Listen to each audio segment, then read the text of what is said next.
Testing, testing. Hello, everybody. Welcome on in. It's great to see you guys. It's great to be here too because we are live a day later than was scheduled in our official, schedule that I post every week.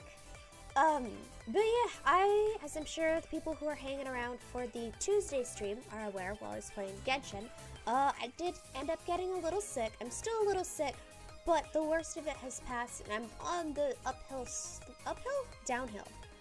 I'm on the part of the hill where recovery is pretty much almost there, and it's just kind of trickling away, like you've been smacked over the back of the head with a sandbag, and you're waking up. Like you're not unconscious on the floor dead, but you're still kind of groggy, you know? Okay, it's a bad metaphor, but you get what I mean. I'm mostly better, but not quite. Anyway, I'm better enough to read y'all some visual novel stuff, except we're probably not going to be doing a lot of reading today, honestly. Because you know my policy with this particular game, where if we come across new dialogue that I've never come across before, then I'll read it, and if it's just stuff that I've seen a billion times, then we're just gonna power through it and skip it all. Jesse OJ10 and Oculus Nuva, yellow, welcome on in. And not Aname, yellow. Got too excited for Flamin' Hot Mountain Dew. I'm still really curious about that. I need to find some way of imbibing this liquid. What is this? I'm still baffled by its existence. It's an affront against nature. I must try it. It explains the voice being under the weather. Yeah. I think I was a little iffy on the Genshin day too. Yeah, my brain was not working well. It was a rough day on Tuesday. Should be better now. Should be mostly better. You're not unconscious on the ground anymore. Yeah, it was tough going. It was like, bleeding out. I'd rolled, death saving throws, failed one, but hey, I'm back up, succeeded, I'm stabilized, no longer in bleed out. That's what I should have gone with instead of the sandbag metaphor. Bleed out rolls. See, that's what somebody with half a brain would have said.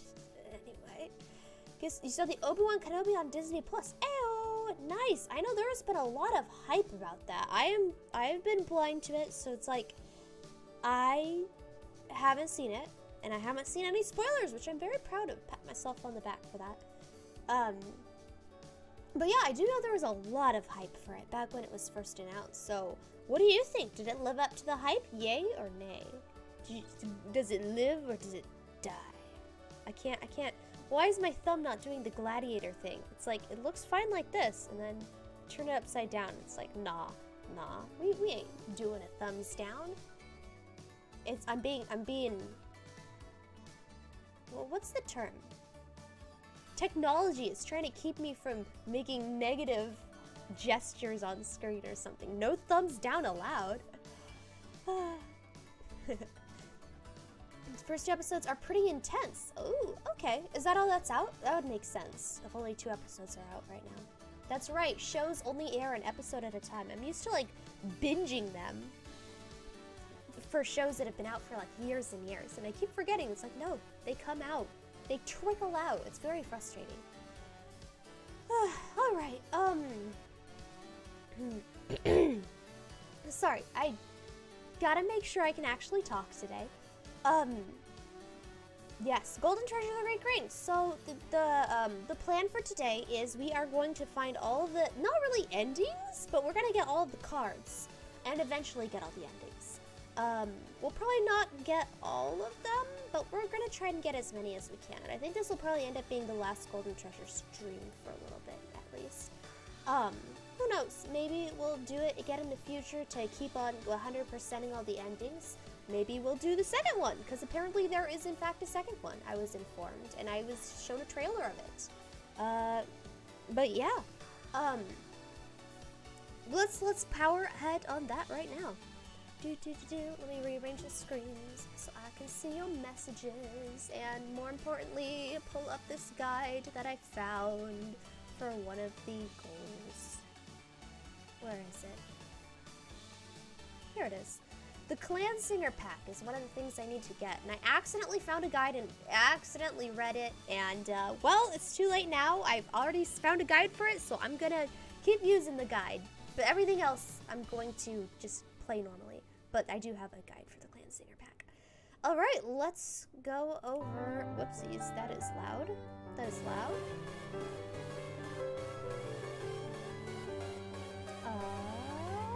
Go over here.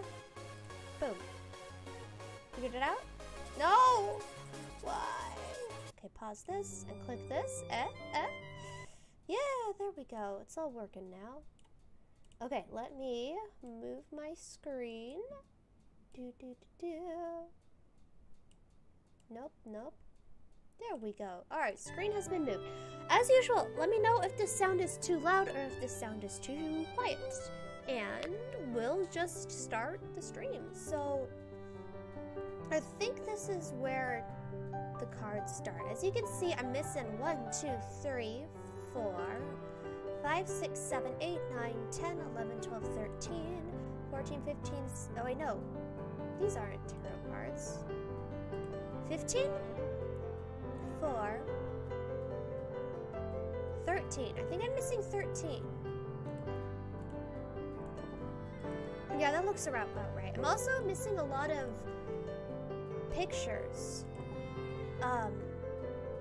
Oh, I need to fight this guy. I wonder if fighting this guy will give me anything. Probably. Elf dragon? Elf? Whoa! Wolf reckoning, wolf victory. Okay. Yeah, there's also a lot of pictures that we haven't come across yet. So, not this stream, but next stream, maybe I will work on those. Or not next stream, but next time I play this. Today, it's tarot card time. Alright, let's make a new game. And we're gonna start from adolescence. Because I've never started from here before. Okay, so what do we need? We need... Oh, it looks like I'm almost smart here. So that's level 2, maybe? Okay, what do we need? We need earth, so we don't, you know, die. Gonna try to just get everything level looking. Oh, look, I have lots of stuff. Oh, this is great. 9, 10. All right, I think it's 10 per level. Yeah, it's 10 per level. Cool. Very balanced here. I might need another. Should I get another water? Or another fire? Let's get another water and then dump the rest into earth. Alright, earth's almost ready to level up. Alright, that looks okay. Yeah, I'd say that looks okay. Okay. Ooh, 0 out of 5 artifacts. Press a water spirit with your wisdom. Outwit an impolite whiteback. And we got the rest. Okay, so... This doesn't do anything. This, oh, we gotta have this. We can choose 5. 1, 2, 3, 4, 5. There we go. Boom. We got the 5 useful ones. Oh, what are these? I'm gonna have to try getting these at some point. Yep. Inherit. We inherited.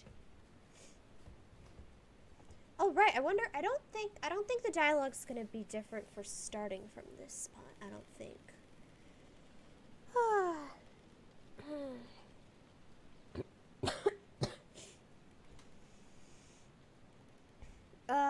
I should have read that. Oh well, it's too late now. It's gonna disappear in half a second no matter what I do. I can speed read it? Nah. Too late now. Too late now. There are no measures within the Great Sleep. Alright, so it looks like this is the same. Okay, so if I hold this down, will it auto... Oh my gosh. Okay, so how many hours into this game am I in? And it turns out that you can just hold it down and not auto. Wow. Okay, well first, let's take a look at the cards and see what exactly we need. Okay. Forge an alliance with the clan singers. That's going to be our goal. This is priority number 1. Bring the wood striders home. I don't know how to do this. Might have something. No, I don't think it has anything to do with the trees. Truth about the brightlings. That's probably the tree stuff. Wood striders. I don't know what's up with the wood striders. Allow no hunting ground to perish. I mean, I've done that before. I think this is probably about the fire. We need to prevent the fire. I don't know how to prevent the fire, though. We'll figure it out.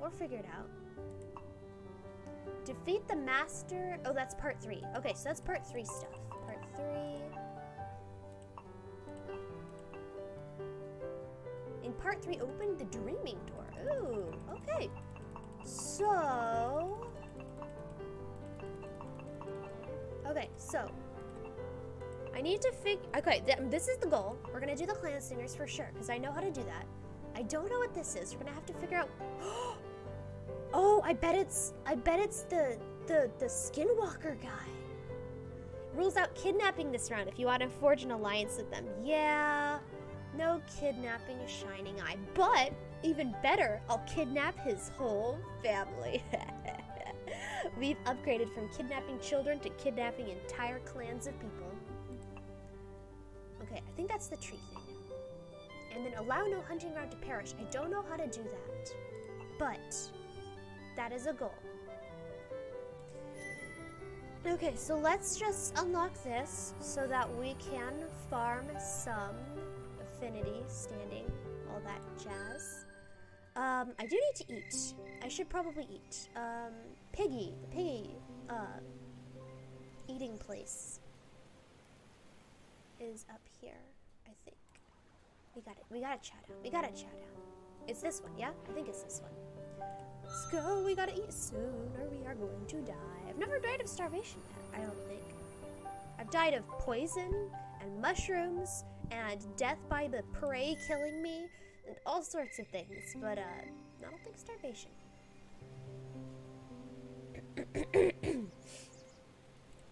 Oh yeah, I can skip through that, I forget. Alright, let's eat a thing and then let's go farm the Great Green and then let's do the clan singer stuff. Alright, Tusk Snort Hatchling. We'll start with that. So I think if I one-shot... Oh, nope. I am not ripped enough. Oh, we also can do the tooth.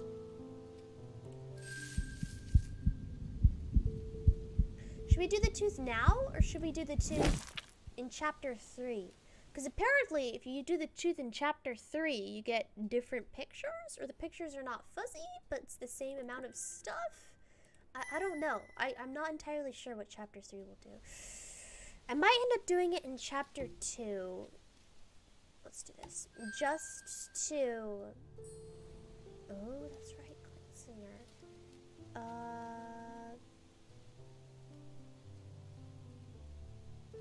Am I not supposed to eat these? I don't think I'm not supposed to eat them.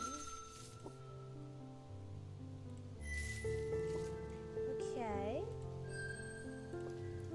I don't think we'll be able to one-shot it, but I can try. Alright, Dance of Destruction. Let's go. Let's go. It's crippled. Oh, nice. Alright, what's it got? Ooh, wow. Good thing I crippled it because it's got some beefy stats. Oh, wait, no, its stats are the same as mine. What am I saying? It's got more brains than I do. But, yeah. Stats are pretty much the same. Yay! Nukage. Okay, let me move the chat because I can't really read it that well. Alright, there we go. You've learned more about the way of the clan singers. Alright, well, cool. I mean, I'm gonna need to know a bunch about the way of the clan singers. Should I kill another one? I don't need to kill another one. But it will give me knowledge. But I'm also killing wolves? Let's not. Let's get another Tusk Snort. Alright. stalking the tiny, innocent, cute little adorable piglet.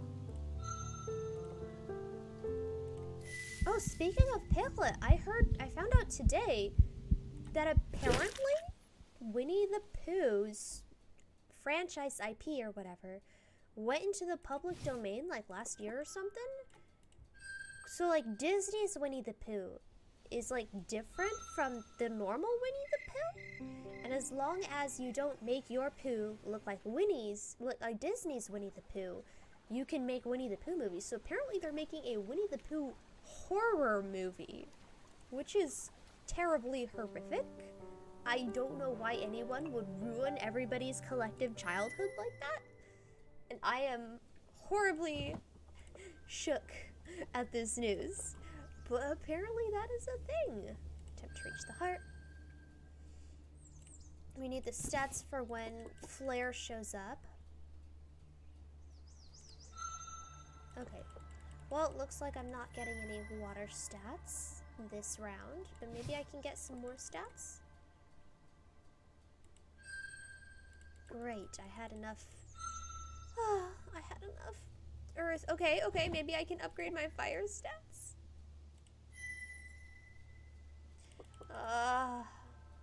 No, I'm succeeding. Oh, I'm not very smart. Maybe I won't be able to solve the riddle. Oh, will I fail? Yes, I've never failed before. The fang of the spirit of the great green. The spirit does not have fangs. It does not even have a body. In the few times you have felt its presence, you have not sensed any fangs at all. You tell the liminal so, but it does not respond, waiting impassively for something. You present it with gifts of stone and sharp sticks, but none of them satisfy it. Bone and feather, it answers impassively. At last you are forced to leave in defeat. Perhaps if you cultivate your relationship with air, element of the mind, the invisible power, you might succeed. Alright, cool, so we got a lot of air. That's nice. Let's do that again.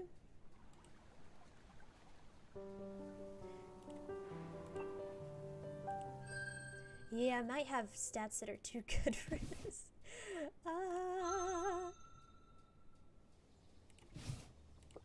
Alright, I can just hold the button. Oh! I can use my lodestone to find your way through the maze. Okay, well, let's do a stat because there's a chance that my stat will fail, which it did not. Unfortunate. Ignore it. Okay. Follow the trail. Use your great strength. Alright, reveals the path ahead. Alright. There's still a chance that I'll fail this one. Yep, I failed it again. Nice, nice. Oh, not enough to level up. Let's work on the clan striders. Oh, right. We know. Decipher the singing. We know the answer now.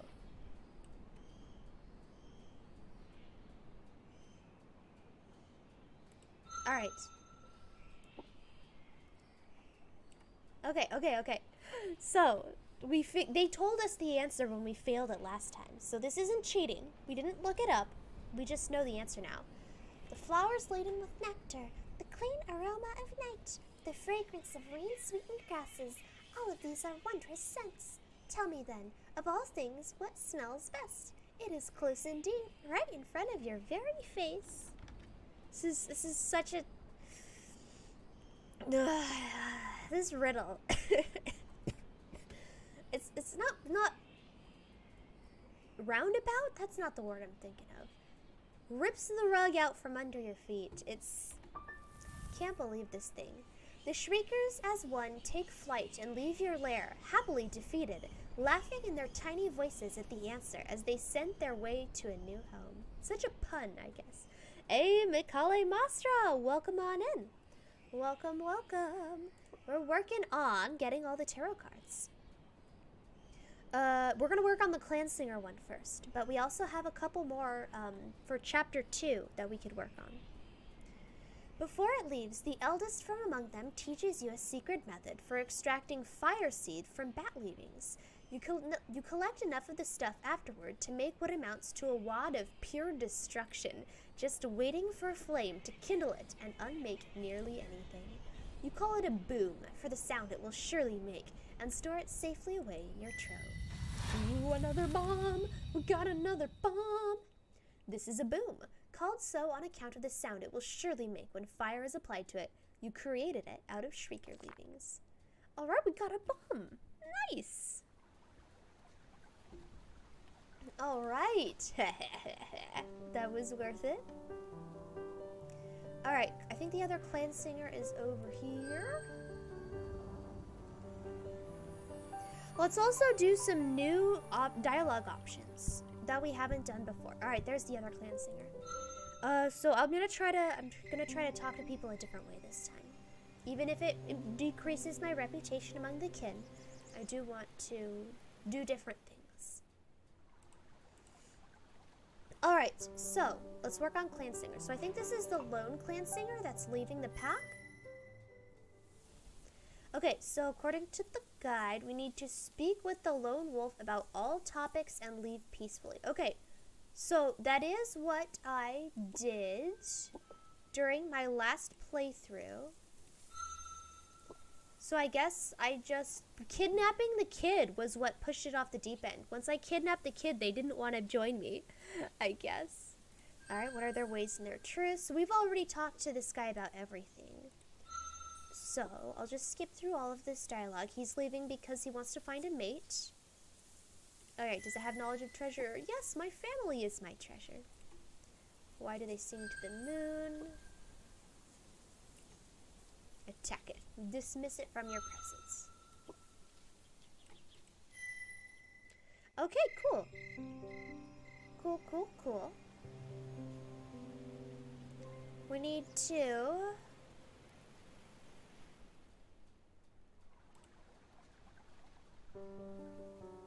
So, we have enough food where we won't be lying if we talk to clan singers. Let's see, what do I need to do?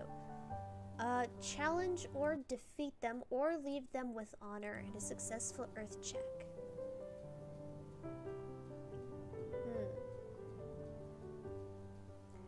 Challenge. Okay, so let's do Shining Eye. Let's do Shining Eye first. Yes, here's Shining Eye. Okay, so let's challenge it honorably. As you step out of hiding and announce your challenge, the sentry replies, I am guards the treasure, the one left behind. I am old but strong, forged in many battles. My body and essence are unified in standing between our most prized possession and any who would take it. Though I fear you, I shall remain like a stone, unmoved and ever ready, and honor your challenge. Let the dance of destruction begin. Protecting the treasure of the clan singers. Alright. Oh, this is a buff guy. So, let's reduce... I don't know how the clan singers attack. We do have a lot of... Oh! We don't know their attack pattern. Dang it! Yeah, we don't know the attack pattern. Nice. Well,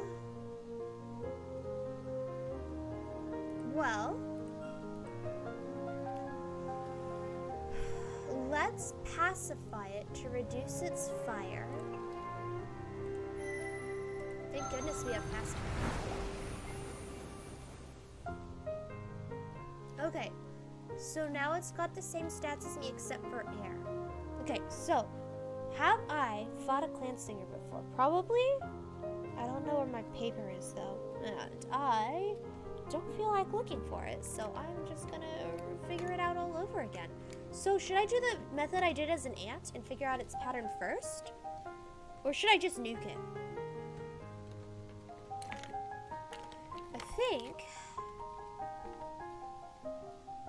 I think let's just nuke it. So it did air. So air. Nice. Air and then fire. Let's... Okay, it's injured. Let's do another fire.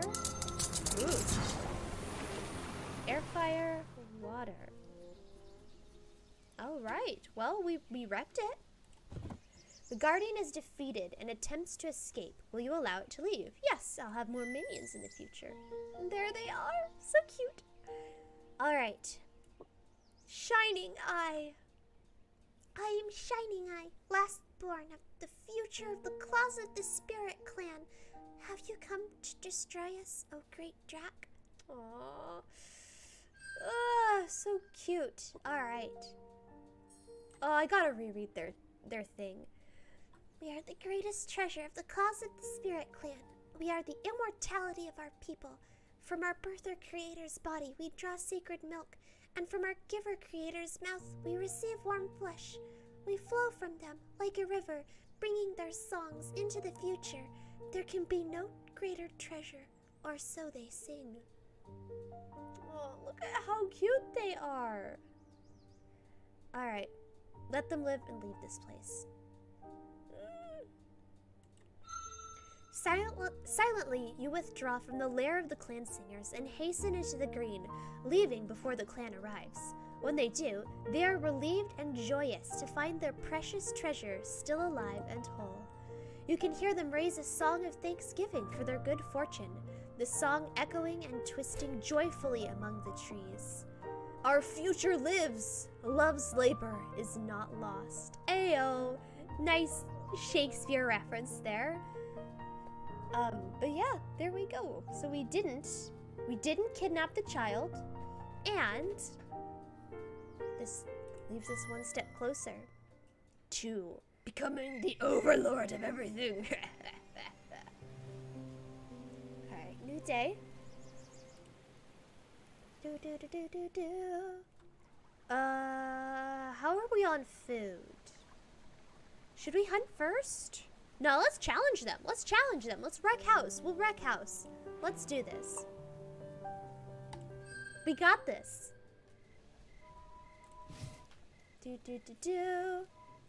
Asleep. Oh, wait, no. We've already read all this.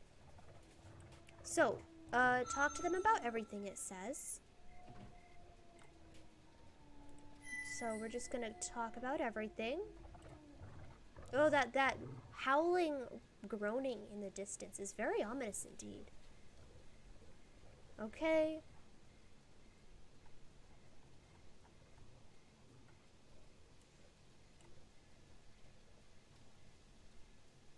Let's not do this. This feels like I'm gonna go down and rep for them or something. The clan singers acknowledge your challenge by backing away from the kill, and it now lies directly between you and they. Both their giver chief and their birther chief's tails are raised and waving boldly back and forth. Oh. So which one is which? I think the blue one was the birther?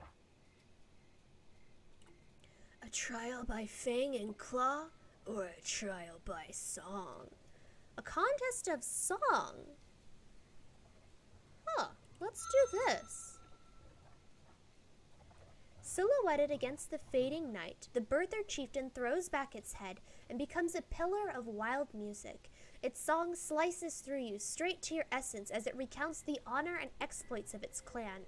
I'm gonna have to make it some sort of check for this. Hopefully I have enough. Hopefully it's not air, because I'm gonna fail that. It sings of successful hunts against powerful prey whose hooves set the very earth quaking as they passed. It sings of the mighty voice of its people, how their songs have echoed from the mountains and run down the rivers to the great blue, where those who dwell below marvel at their truth.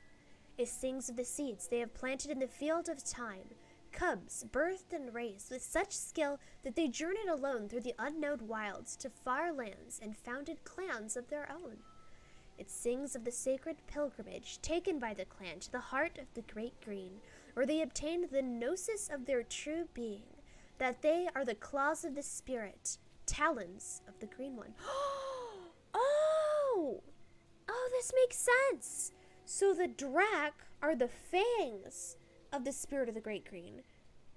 And the clan singers are the claws of the Great Green. That's what their name means. It didn't click. It didn't make the connection in my head.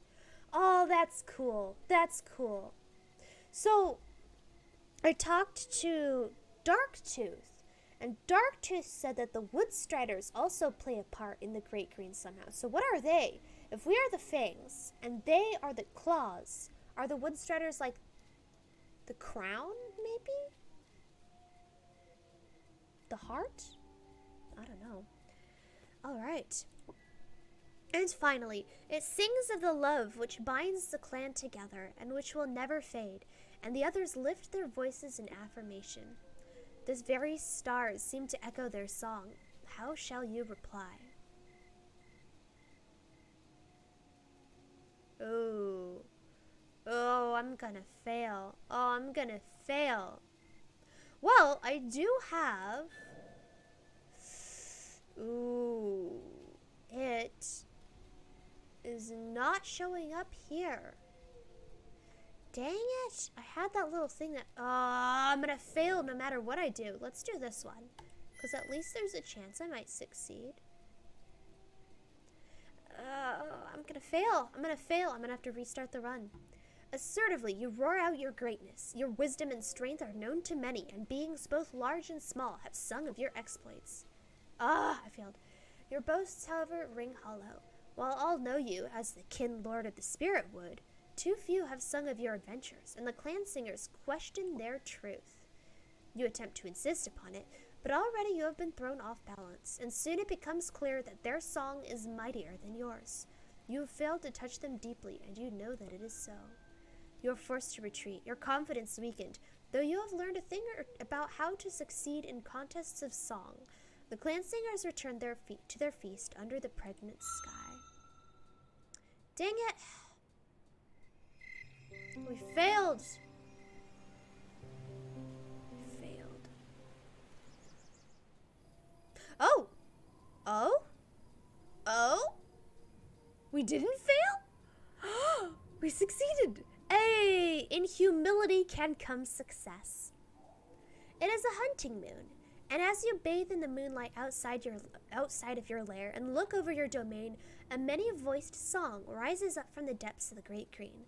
The clan singers are singing a song of summoning. That's so cool how all of them together make the wolf head, because all of them are united in a single clan. It's great. I love this. I love all the details.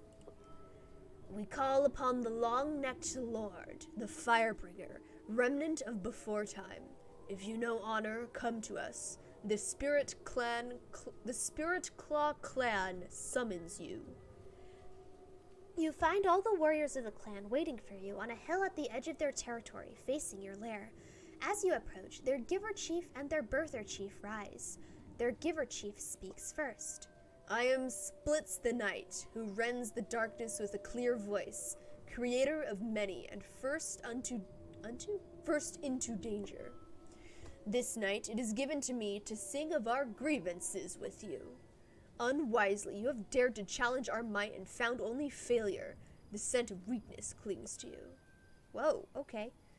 Their birther chief then comes to the fore.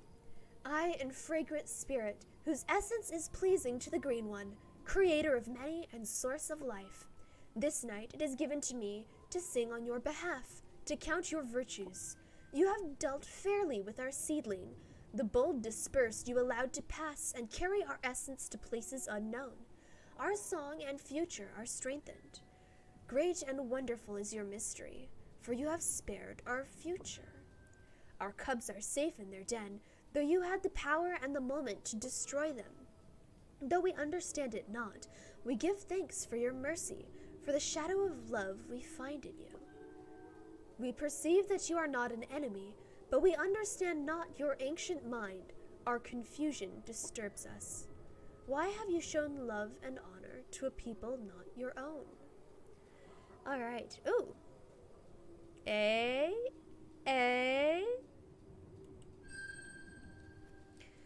This sends the clan singers into confusion.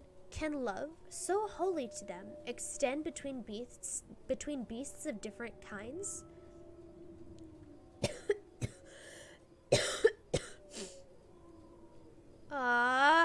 No! If only you knew more about them and were more highly regarded. So I did fail. Oh, we have their attack pattern. Hold up, let me write this down. Air, fire, water, fire. After some discussion, they ask what you wish of them. Dang it. They band together in chorus. Great Mother below, great Father above, we thank you for sending us a Dratkin who loves our people and our music. May it never know parching thirst nor wasting disease. May it find much meat upon which to feast and perform the dance of creation many times with lovers beautiful and strong. They depart, filled with wonder and gratitude. Perhaps the spirit has heard their blessing. Later, you find that they have left a generous Thanksgiving offering for you, the body of a young hillback, which you enjoy. Okay, well, we failed.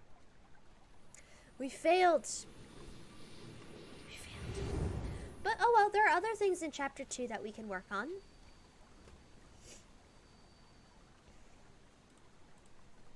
Let's work on the deer. I think that's gonna be this option. I'm pretty sure. Oh, and the brightlings. We also have the brightlings, which I think are the trees. This one. I think that one has to do with the deer.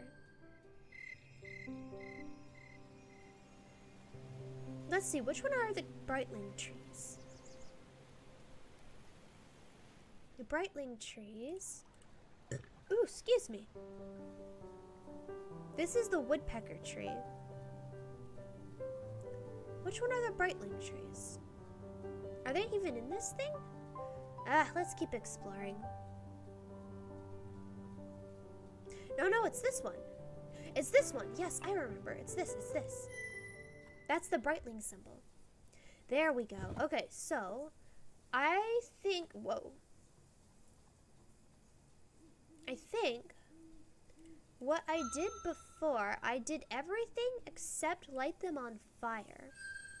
And there's no other option that I can do. So I think I'm going to just light them on fire. I mean, I don't really want to. I chose not to do it before. But there we go. It's the only other option we have. You focus your inner flame in a brief and forceful breath. You must be careful to scorch and not to set aflame, lest a wildfire begin. And curiously, a part of the burned tree's armor falls away to reveal something. Ooh. What?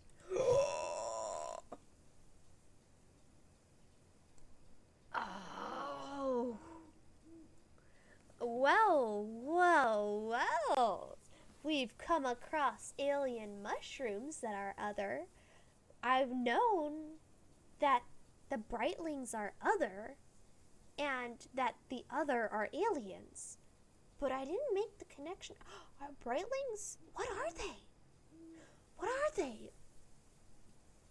Hey, Jacob. Yellow. Welcome on in. Yeah, arms. Welcome. Hey, Oculus. Look at this. What? Dude, the trees are actually fake trees that the others put down. It reminds you slightly of sigils, but what will you do? Oh, okay. Left, middle, right. So I'm assuming it's talking about this one. Let's do the middle. Prod the middle scale. Ooh. Oh, it's a puzzle. Okay, I didn't notice what the screen was before. Oh, where's YouTube? It always has a delay. Nope, that's the wrong thing. Nope, I wasn't fast enough for the delay. Okay.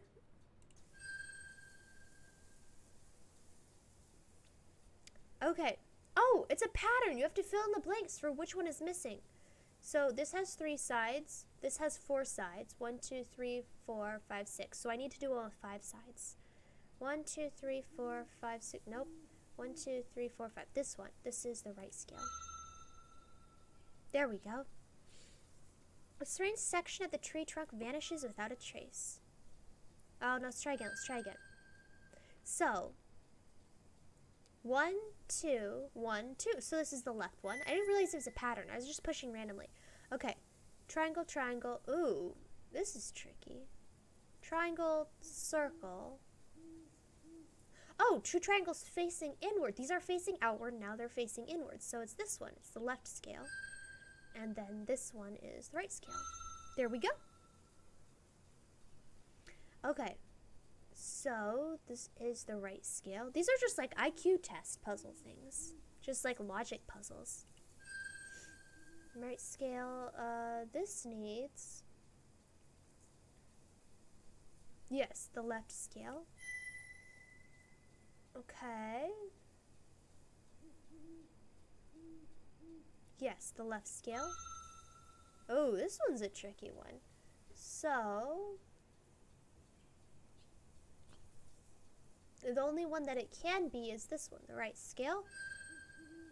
What? Oh, this is different.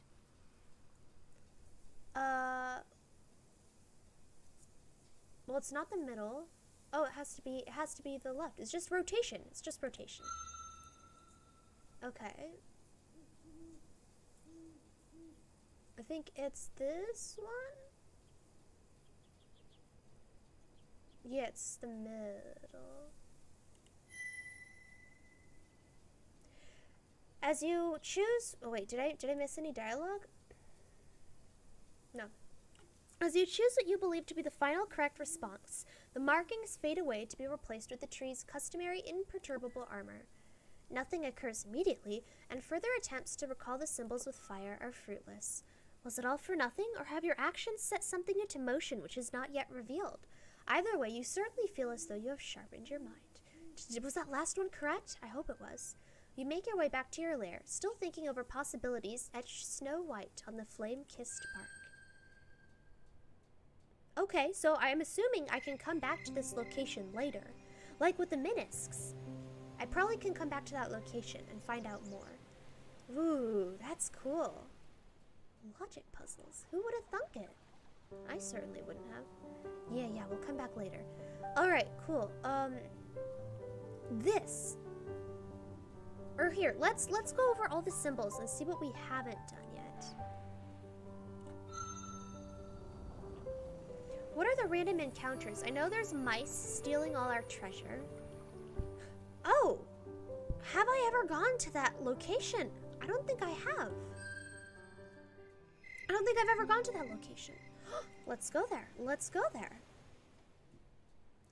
I gotta get ready for the battle, though. Let's find all of the...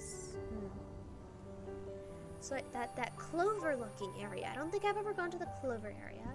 That's the bees and the bear, which I should probably do because I haven't done the bees and the bear one yet, like, or at least successfully. Didn't that one end one of my runs? I think it might have.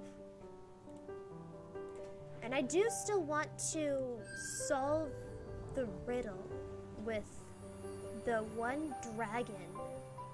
This one, I don't know that riddle. I need to figure out how to solve it. What was it? How did it go? It was something like, had to do with the changing of the seasons. Like,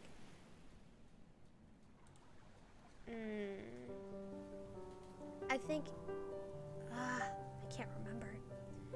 Okay, so let's do this one first. Yeah, I haven't done this one. Okay, leaves. Are they poison ivy? Or poison oak? That's not poison ivy. One sun, you come across a plant with a curious scent. While your music dictates that you consume flesh as your primary fuel, you have made snacks of some grasses and herbs from time to time. They amuse your mouth and are of help when something is stuck within. Oh, my treasure thing is flashing. Why is my treasure thing flashing? I need to do this at some point. Why is my treasure thing flashing? That's odd.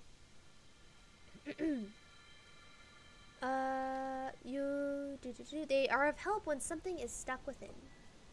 This plant, however, is altogether different. It smells like dreams, with strands of green fiber flesh and murmurs of heartbreak and the beyond. Your core is mildly repulsed by it, but your essence is drawn to it. Ooh, I wonder if it's a plant that the humans brought. Sure, let's consume it. You taste a bitter tang, which is completely strange, yet almost familiar as the herb slides across your sensitive tongue. Could this be medicinal? Whatever the case, you continue on afterwards, wending through the undergrowth, tasting the air for prey. Unfortunately, no meat scent meets your senses.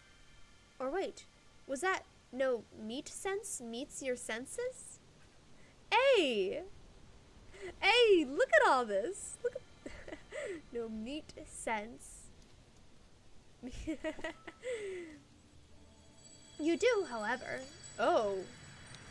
What is this? Oh no. Oh no. We ate some sort of weed. We're hallucinating. It's drugs. Don't do drugs. You do, however, scent a nearby honeysuckle bush. Until now, however, you never realized how glorious the scent of honeysuckle is. Or maybe it's just like it increases your senses. It sharpens your mind.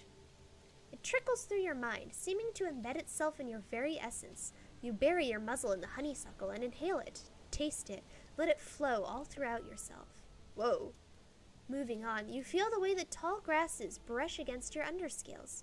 No, you don't feel it. You feel it completely.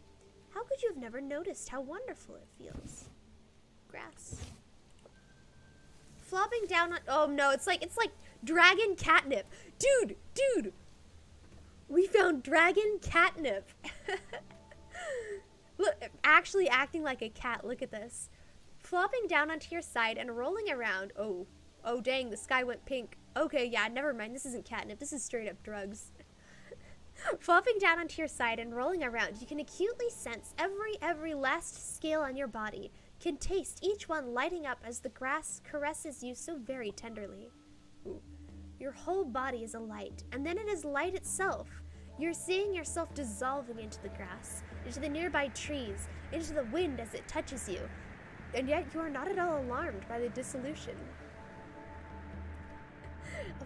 Of course, you are the wind! How could you have thought that you were a silly giant lizard? What do they call themselves? Oh, it doesn't even matter. Whoa. Oh no! A rainbow lumberer honeybuzz hovers nearby. It roars cheerily to you. Hello, wind! You roar politely in return as a cloud of tiny clan singers, each one smaller than your smallest talon, washes over you, singing a lovely refrain involving clouds and...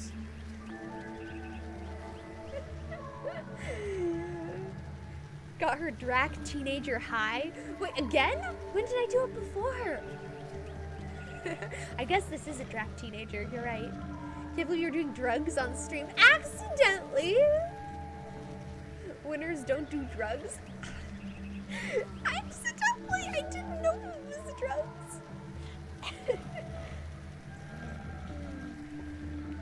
Why have you never eaten a cloud? You're completely certain they would be an explosion of lovely flavor upon your tongue, like a bursting gallbladder in your mouth, and oh my!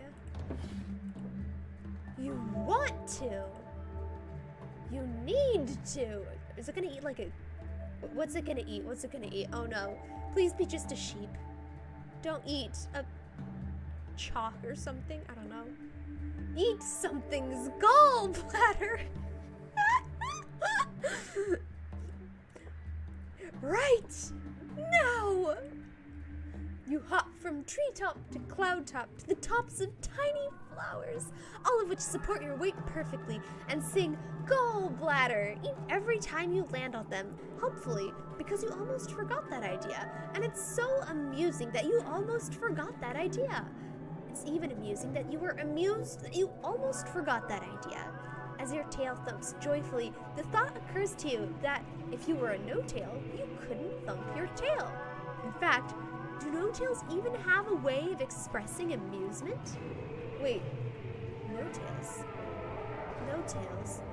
They're dead. Oh, it's gonna turn into a bad nightmare. No-tails with their dead shinestone false claws that they used to destroy. Their bodies covered with the skins of other animals, stilting across the land like wobbly totems of death on their too thin legs, the scent of otherness clinging to them like a giant writhing bloodsucker. They are bloodsuckers. Oh my. Oh my. Poor Drac. You can see them all, burying their terrible soft talons and blunt teeth into the great birther, sucking the essence out of her, leaving Earth stained with rainbow black death and horribly, horribly dry. Why? Look at this. Dang. What are they? You must destroy them. You must save the green. Oh, no. There's so many. Why? Sun, help us. Earth, help us. The others have come, bringing death with their foul offspring. No!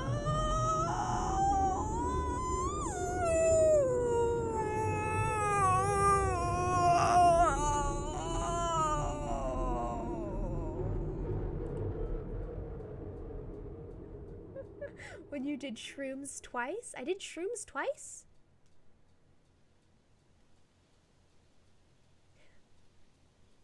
No, shrooms didn't give me a high. The shrooms killed me without a high. It was just death by poisonous mushroom. When you awaken, Moon is looking down at you. Everything has returned. You are once again in conscious command of your mind and body, and know what is and what is not. You have no idea where in the great green you are. Tracing your own scent back to your lair, and discovering evidence that you apparently did several things while under the influence of the herb, which are better not to think about. You curl up and sleep for a very, very, very long time. Having lost the contents of your stomach during the escapade, you are ferociously hungry and set out immediately to find something to devour. You will never, never eat that 3-leafed herb again. Oh. Or perhaps you will? There was a kind of joy, more pure and insurmountable when you ate the herb than you have ever felt. You feel as though your very essence was stretched wider, and you had a sense of deep escape from the horrors of life. Until that last part. What is that herb? Okay. Fair, yes, the shrooms are just poison. See, I thought so.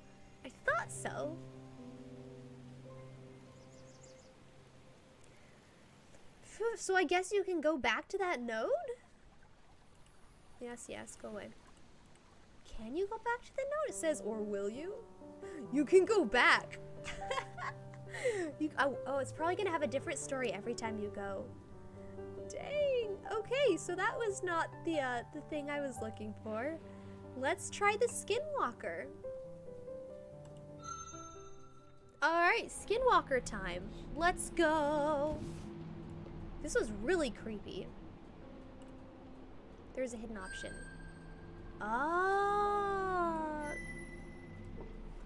Okay, so I need to discover the Great Green before I can go there. Oh, cool, it didn't waste a day. Nice. You're late, you were watching Obi-Wan with the fan. Oh, hello there, Steven. Welcome. Hey! Oh, who else was saying that they were watching Obi-Wan? Hold up, I'm gonna scroll up in the chat. It was Jesse OJ. Hey! You could probably discuss it with him. But yeah. I was informed that the first 2 episodes were very intense. Would you also share that opinion? Yeah, luckily I've remained, spoiler-free. I haven't even seen any trailers, so yay for that. Look at the lad. Let's look at him later. Let's not stare too deeply at the lad.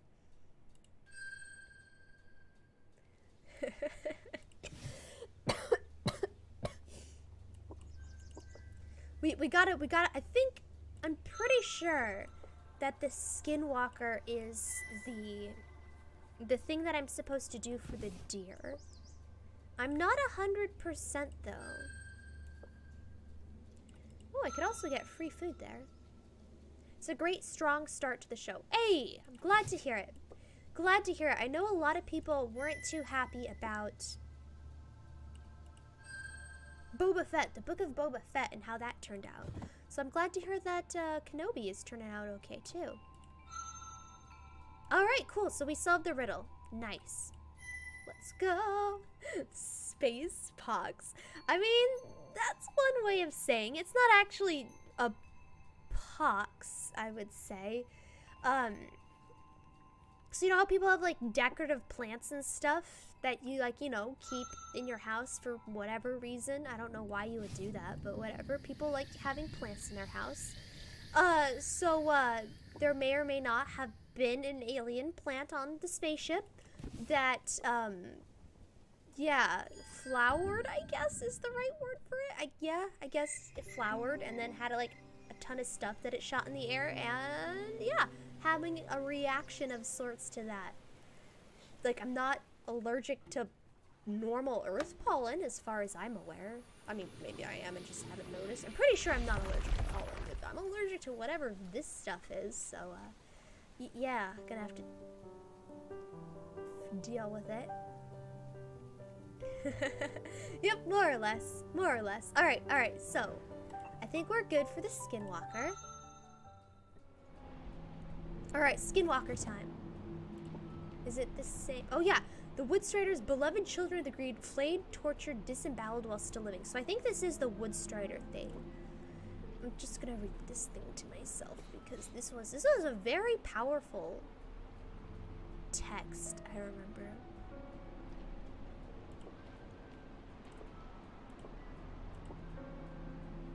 Yeah. Stay and face this monstrosity. In what may be the bravest moment of your life thus far, you stand your ground. You attempt to send out a greeting, but it gets caught inside of you. Still, the nameless thing hears you, or perhaps smells you, and slowly turns to face you. Welcome to the home of rebirth, honored Dragon. We are the last who will be the first, the remnant which makes all things new. We apologize, but we cannot give up any of the bones of our beautiful, shining prey. They are okay, I was not expecting that. Still, if it amuses you, we shall sing with you. We are starving for conversation. What will you do? You do not want to do this. You do not want to be here. It hurts. Ask the thing what it is. Is it a skinwalker? I don't think so. We are the essence of the Blade Fang people. Blade Fang. I don't know what a blade fang is. For turnings beyond memory are great and proud people hunted and roamed in the land beyond the great blue. We were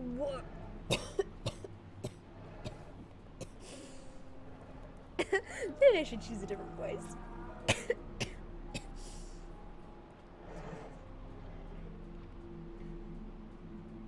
Too bad I don't have a drink nearby. We were warriors without peer, who bathed in the essence of our prey and our enemies. Destruction was our favorite amusement. We painted the land with inner colors of many good beasts. Our fangs were like trees, piercing even the hides of the great long-noses, whose heavy feet sundered Earth's flesh with every step.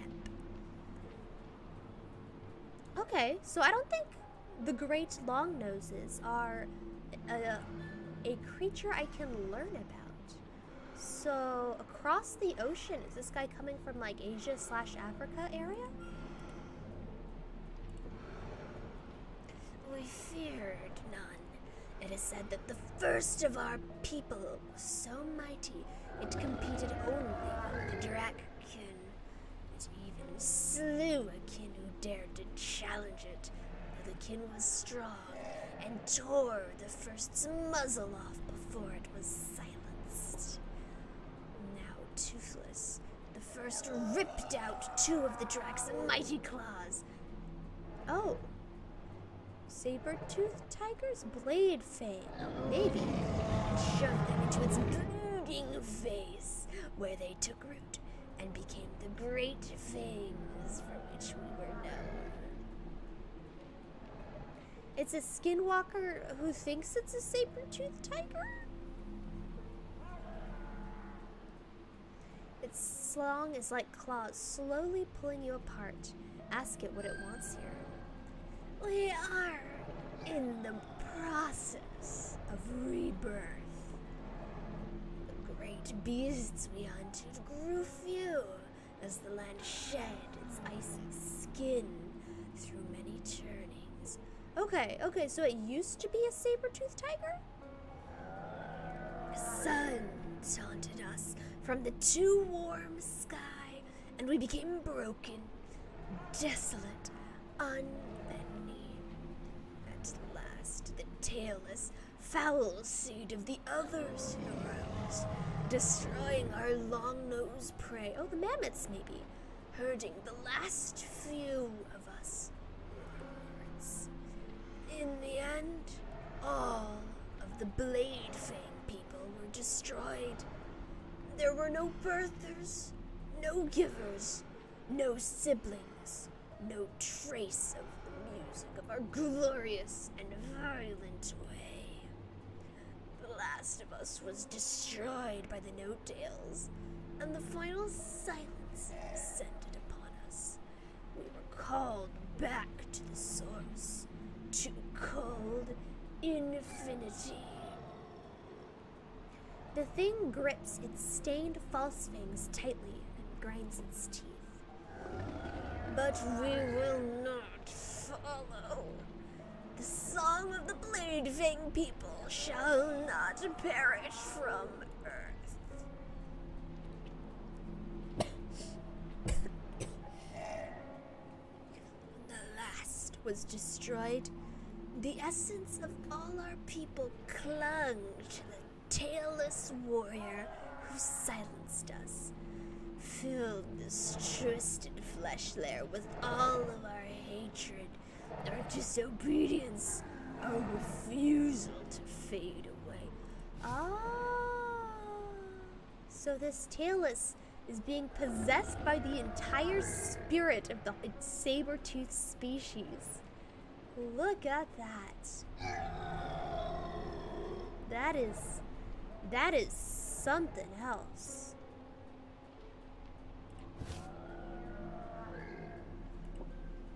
We forced this body to seek out the spirit wood, the heart of the great green, where the hard laws are weak and hidden things are strong.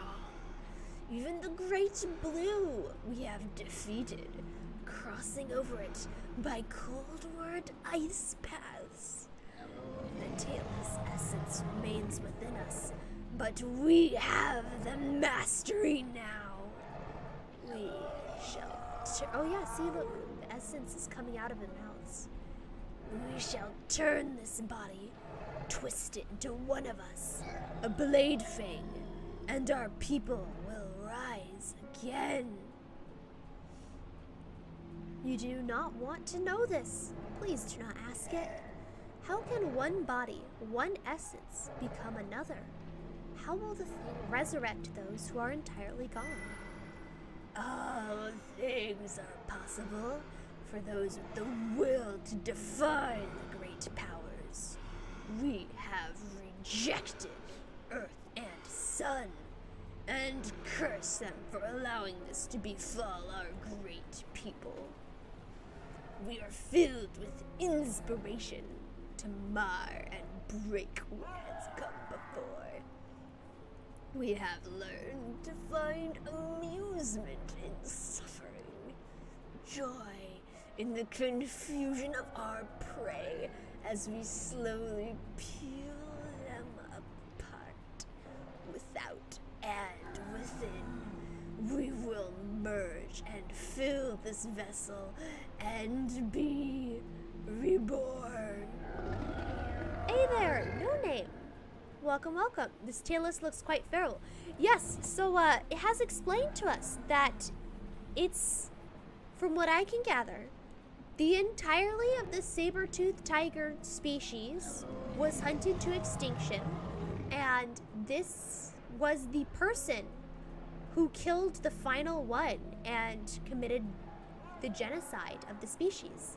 And so the entirety of the spirit of the species possessed him and made him travel to the Great Green, where the species hopes to transform the tailless's body into Blade Fang body, saber-toothed tiger. So, yeah. It's skinwalking time, boys. It's crazy. I love it. I know. How do, it's such a cool idea. How do people come up with this? And also, this whole area is just breathing ambiance of terror. Like, you have the music in the background. You have all these little tiny shrubberies. They're just adding to the creepiness. You got all the bones. You got the descriptions. It's horrific. We have had some successes by replacing the skin of this tailless abomination with that of our relations. Oh yeah, he has a lion skin. We began the process of remaking it into one of us. Still, its body and essence resist us. We have done many dark dances, many screaming songs to break the laws of reality and complete our rebirth. One hope alone remains, the purest essence, that of the Woodstriders can serve to complete our holy change. But suddenly enraged, the thing shatters a nearby Woodstrider's skull with its paw fang. They defy us. We cannot hold their essence. First the givers, then the birthers, then the young.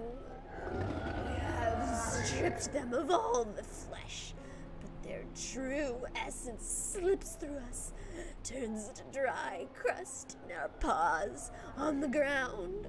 They beg us with desperate eyes to stop. That what we wish is impossible, but we ignore their pleas, their lies. The thing shows all of its teeth. It is supposed to be a gesture of joy, which makes it all the more awful. But do not fear, noble kid. We will be reborn with time and much essence. So very much essence. So very, very much. You can no longer bear it. The earth beneath your feet seems to be wailing. Will you trade your Long Fang card for your Charizard? It is not shiny, but it's in pretty good condition if you ignore that tiny fold in the corner. It depends. It's in good condition. It's not shiny. Is it a collectible card? I do like collecting rare things. That is true. If it's a Charizard card from a print that is still ongoing, then I'll pass. But if it's a out of print, limited edition, maybe limited number of count, I wouldn't mind that it had a tiny fold in the corner.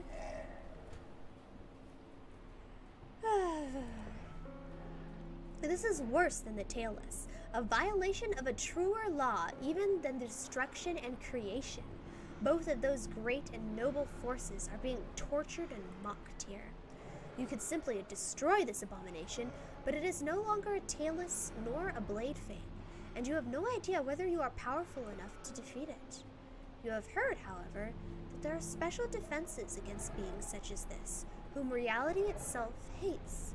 You may know where to begin, but it will take many suns. But this must end. Simply by existing, this thing is staining the land. Earth must be healed. You are her mighty offspring and know this in the depths of your being. What is your decision? May spare you some time. No, let's do this. This will take 3 suns. We'll go on an essence quest to discover how to banish this thing to the void. Ooh, it's out of print. Ooh, but you're gonna confess you haven't seen the card in many years. You just wanted to pretend you still had it. Aw. Well, hey, if it's out of print, I'd totally trade it. Well, maybe one day you'll find it while you're going through a desk somewhere. Never give up hope. It's probably not lost and destroyed. You retreat from that place and make your way to the heart of the Great Green, where the spirit dwells. Letting your body sleep but your mind soar, you beg the spirit for a sign. How can the thing be separated and undone? It takes 3 suns, but at last your preparations are complete. You have searched for several things which may help, have meditated in the deep green, and danced under the stars to prepare yourself for this ordeal.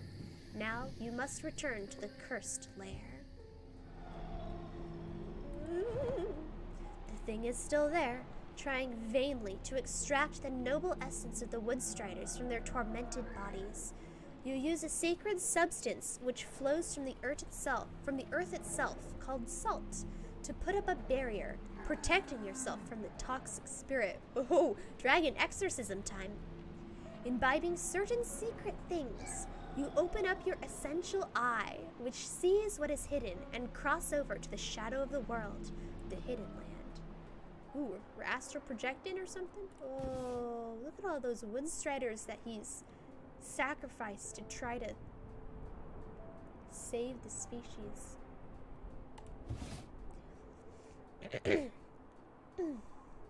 You can now smell and touch the very essence of the Blade Fang people. All that they are or have ever been is exposed, naked before you.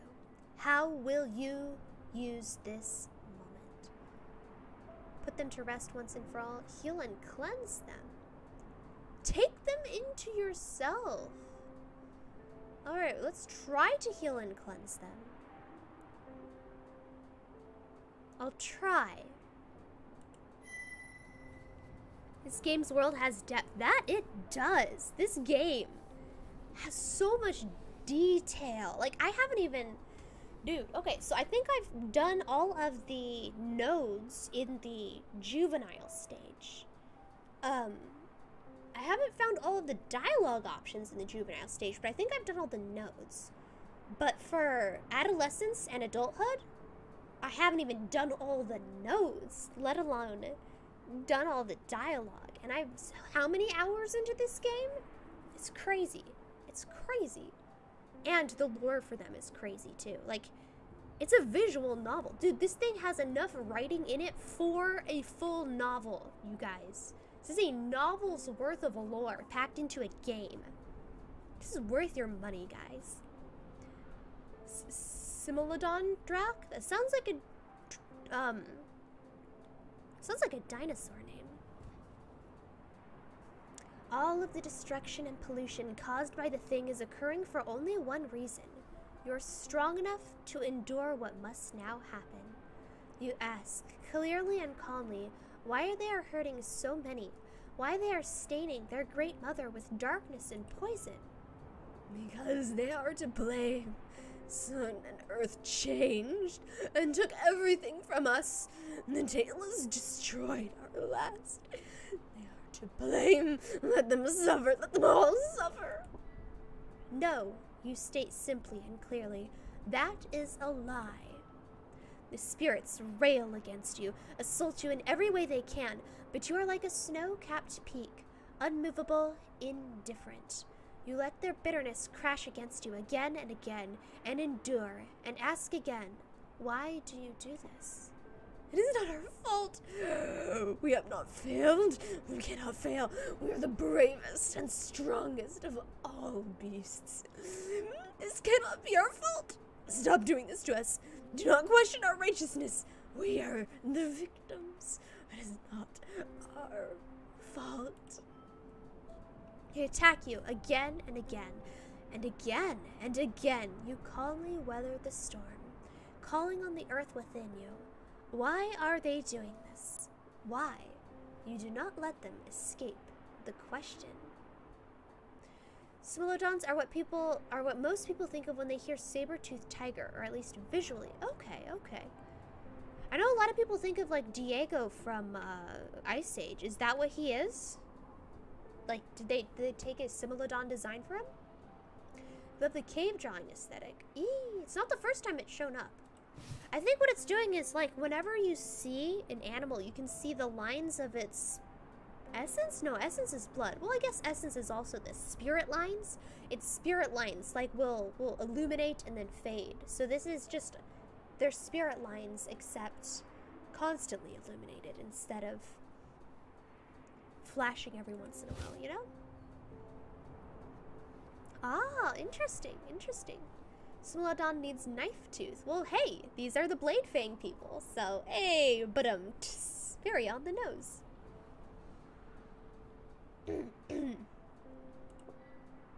Please, stop. Do not make us look at this. Do not make us smell the truth. We cannot bear it. It frees, burns, it sickens us. Have mercy on us, and do not make us understand. It is much better to be ignorant, to believe that we are right. Still, you hold on. Why, you ask? Why? Because fossils. Makes sense. We are warriors, and warriors do not fear anything. We have faced Drac in our might. We are not cowards. We are not. For the last time you ask the question, and with no shadows left to hide within, the answer arrives at last. Because we are afraid. This, at last, is the truth, and having reached it, the spirits begin to release their hold on reality and rise.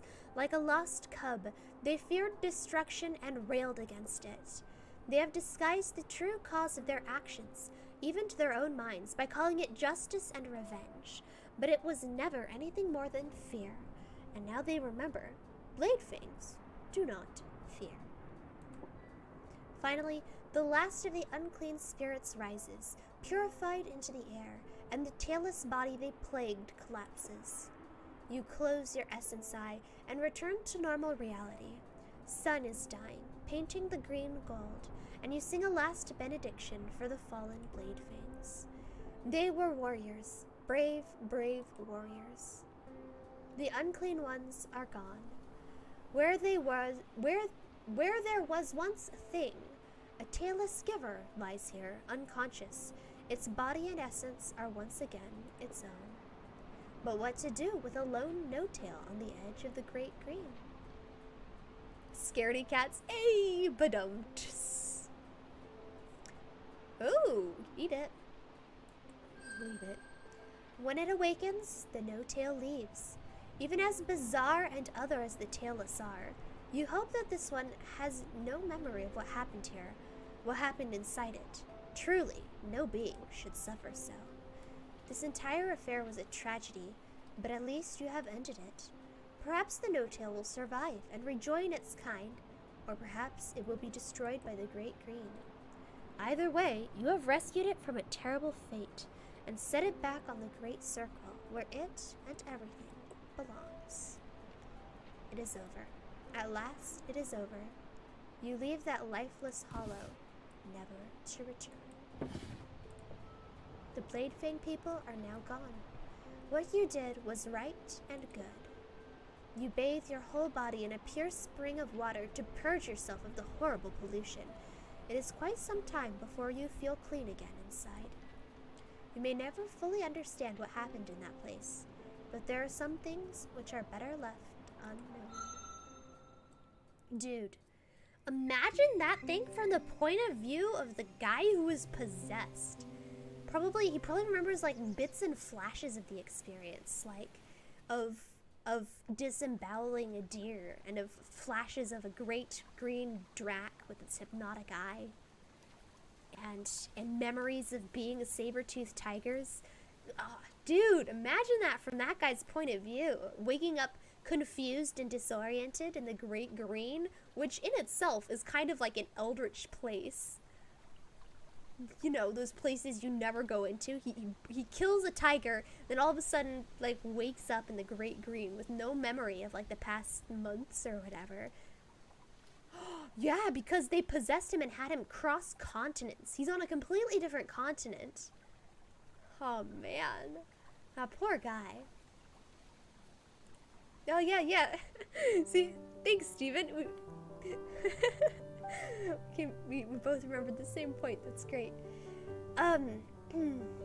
So this is still grayed out. I don't know what to do with it. And that didn't solve the riddle of the Brightlings.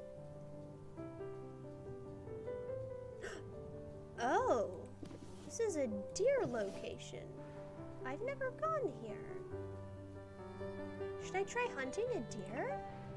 Jinx! Jinx? Oh great, no, you called Jinx on me. Okay, so the way I played that as a kid was that if somebody calls Jinx on you, that means you can't talk until they say your name. But...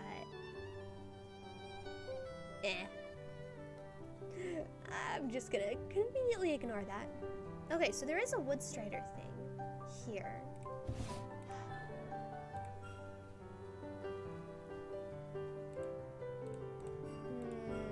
So I need to eat. Let's eat. So, alliance with the clan singers. We failed on that. Bring the Woodstriders home. Bring the Woodstriders home and discover the truth about the Brightlings. And allow no hunting ground to perish.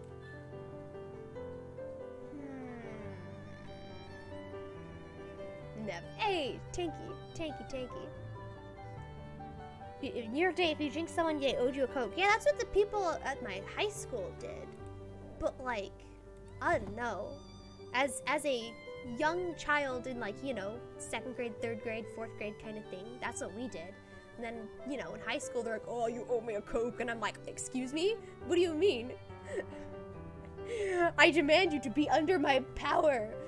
You can't talk until I say you can. But I guess being in their debt with soda also works. Plus, you get soda out of it. And let's be honest, who has ever paid that debt of soda? Of Coke or other brands? Nobody has ever given you a soda because you jinxed them. It's never happened. Empty promises. Okay, so I'm gonna hunt here because I've never hunted here before. Maybe if I come across one, I'll be able to birth her. So it's illegal to hunt the does. But I'm a dragon. Ooh, moderately sized Furbies with a delicious scent. I don't know what this is. Large Furbies, that's probably a bear. Let's go after the deer, see if this gives me anything. Maybe I need to be knowledgeable in the ways of deer? Where are they?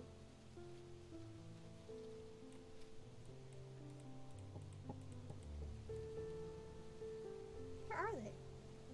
Ah, is this them? No, this is them. What's Strider? Ooh.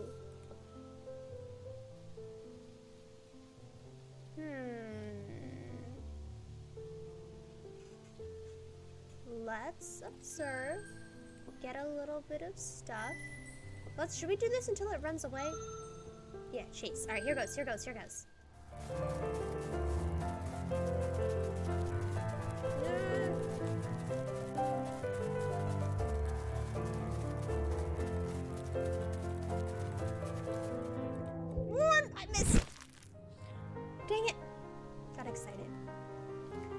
Alright, Woodstrider. I don't know anything about them. Let's just nuke them. Nice.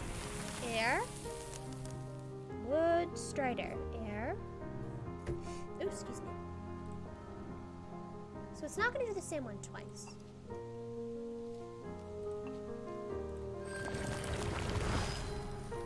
Hey, nice. That wasn't too bad. That wasn't too bad. An empty can of broken promises. Sounds like the line to some sort of edgy McEdgelord music video. An empty can of broken promises, or something like that. I don't know. What was once the leaves of the great trees was fashioned into the body and essence of this graceful woodstrider, and now it is yours. The meal leaves you feeling deeply satisfied. Okay, well that didn't do anything. Let's find this moderately sized fur beast with a delicious scent. Oh! It's a hatchling! Aww, how cute. Observe it. Let's observe it until it runs away, and then we'll just chase it. We gotta get the knowledge. A noir movie. Yep. a disillusioned detective in a trench coat and a fedora pulled low over his eyes as he walks at night along a gritty roadway illuminated by flickering lamplights, as he mutters, as he flicks away his cigar end and shoves his hands in his pockets and says, "An empty can of broken promises, just like everything else." Alright, let's chase it, let's chase it. Alright, this time for sure. Ooh, that was sneaky. Ah! There we go, nuked it. One shot. Alright, so it's the same dialogue. Whew, and I'm full. This is a bear, yes? How's my Woodstrider lore going? Oh, nice, nice. I could still use more though. I don't need more food. A large fur piece. This is probably a bear. Well, let's get one just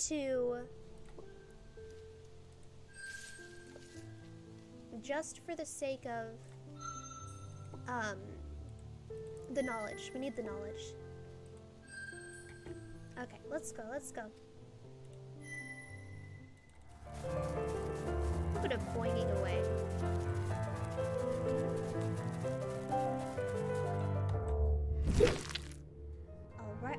Alright. Now you could just be a deer stalker. Hey! No, I'd have a deer stalker. The detective wouldn't. Oh, there you go. Oh, wait, no, that's not noir. That's just Sherlock Holmes. Oh, yeah, deer stalker's the Sherlock Holmes hat. Speaking of detectives. Oopsies. It is crippled. Oh, I cannot use fire. Ah, interesting. Did it pacify on me? Nice.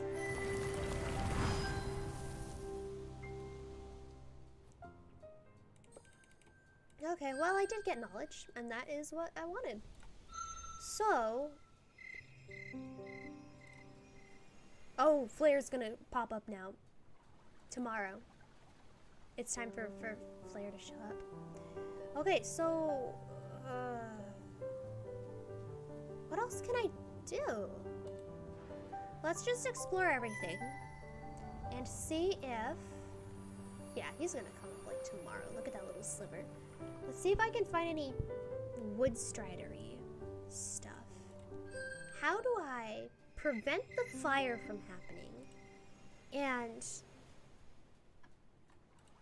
do stuff with the deer? What is there to do with the deer? Do I have good enough stats? I think I have good enough stats for Flare. I think I'll be fine. A pacifier! I got it! I get it. Oh, I've never done these! There we go! We figured it out. We figured it out. These are the things I haven't done. Let's go. Let's go. Fireball! Ayo! Yellow, welcome on in. You may have forgotten everything. Don't worry. Brief recap. Golden Treasure, the Great Green. So this game is basically a visual novel. We've completed one playthrough of it. Apparently it has 3 different endings. But we've completed one playthrough. And now we are trying to get all of the additional side quest goals. So, like, for instance, we're trying to bring the Woodstriders home and discover the truth about Brightlings. So in this game, we play as a dragon, or a Drakkin, and we are just coming into our own and discovering our new territory. And look at all of these opportunities for discovery. It's great. Forgot to trade you the Praetos blueprint. Don't worry about it. Don't worry about it. Oh, I haven't been to that one either. Yeah, it's fine. I'm usually online about the times. Oh, there he is. It's flare time. I'm usually online the same time I stream. Feel free to DM me wherever you want. Discord works. If you wanted to schedule a time. If not, I am streaming Warframe on Sunday. Oh, right, let's go. Let's try different dialogue options with this guy. Okay, so we can offer to trade with him. We've done the battle song. We're not mightier than... Ooh, Contest of Wits! Okay. Strengths and weaknesses. Nice, nice. Let's do the Battle of Wits. I've never done that one before. Flare spits an arc of sparks which fizzle on the ground. Are you too weak, then, to stand against me like a true warrior, kin? Miserable tree-tail-hearted coward! You are kin only in form and not in essence. Their hackles rise. Ooh. Ask if Flare is too stupid for a battle of wisdom. Accuse it of being kin only in body and not in mind. What rank are you in the Zarman Syndicate? I don't remember. I'm not max with them. I do know that much. I don't remember. I'm not max, and I'm not the starter one. I've ranked up at least once, maybe twice. I don't remember. Flare growls deep in its throat, but then huffs, chewing down the fire seed. I will not have a child question my wisdom, it spits. Challenge my mind, if you dare. After the appropriate prelude exchange of oaths, swearing to abide by the verdict of the contest, Flare poses a riddle. Coated in fine white fur, I fly, but never land. I cry, but have no eyes. What am I? Ah, Cloud. Yes? Fine white fur, fly, never land, cry with no eyes. Yeah, it's a cloud. Hey! As you correctly answer the question, Flare almost chokes on its own rage, but does not attack. Although doing so would violate no law, to go against one's own oath would mark one as honorless, and when known as such, one can never again trade, parley, or communicate with other kin. One would have to be desperate indeed to become a known liar. Flare withdraws to find another kin to challenge in its long search for a home. Ooh, Flare has been defeated and forced to look elsewhere for a place to call its own. You have won your first territorial defense. Yay! We did it! Dang, without even fighting him. That's the first time I've done it without fighting. That's exciting. Ayo. Alright, so there are 3 nodes that I've never clicked on before. Let's discover this area. Let's click on that fire node, because it's glowing. The fire node. The fire node. I'm an idiot. That's the thing that saves your hunting grounds. Anyway, I think I saw a Brightling location. Yeah, this is still grayed out. But this is open, and I don't think I've been here. Oh, look at them. Oh, so pretty. I love the stars in their art. They merely make any sound as they move from plant to plant, touching a leaf here, caressing a flower there, with their long-fingered forepaws, their small mouths. I wonder if these are like ship AI hologram things. What happens when the timer thing ends? When the timer thing ends, I hibernate and mature into adulthood. And also my territory changes drastically. So all of these nodes can only be accessed before the timer ends. Once the timer ends, they all disappear.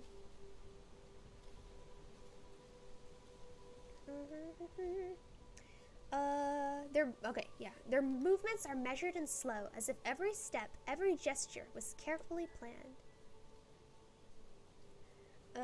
They are brightlings. With their mostly hairless, untailed bodies and stilt-like legs, they bear some resemblance to other seed species, such as the no-tails and the delvers, but they are altogether different in scent and in spirit. A facade of no-tail birther scent cannot hide their true aroma, which is like blackberries and lightning, holding not the slightest trace of decay. Each of their scents are exactly alike. You hibernate and become adult? You don't become adult. You hibernate and a fire burns down your whole territory, so you can't access the old nodes. And the humans invade your territory too, so that's what changes it. Plus, the hibernation period is like 40 years, so all of the people who are asking for your help right now aren't going to be around in 40 years.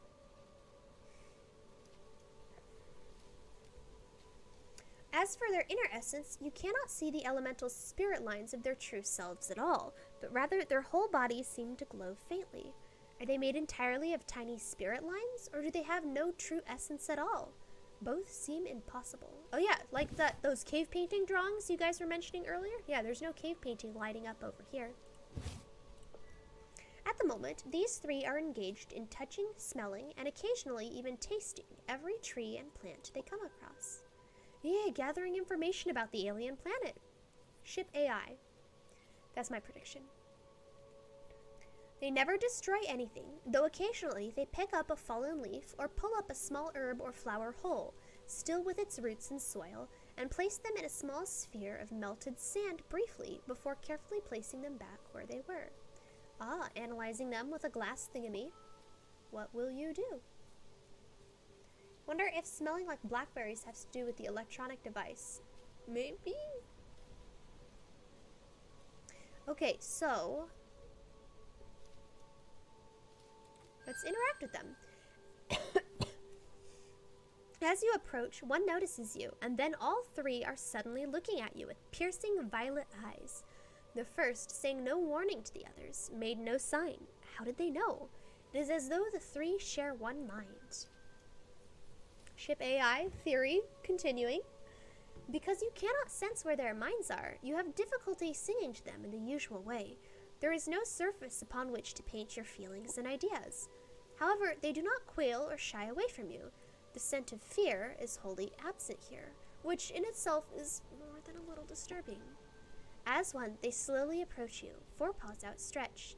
It seems that they wish to touch your head. In a moment, their digits will be upon you. What do you do? Despite a feeling of rising fear, you remain stationary and allow them to touch you. You feel a jolt, a spark as they make contact, but you are unhurt. They proceed to gently inspect you, smelling your skin. One even uses its small pink tongue to taste your crown feathers. Might their tongues be as sensitive as yours?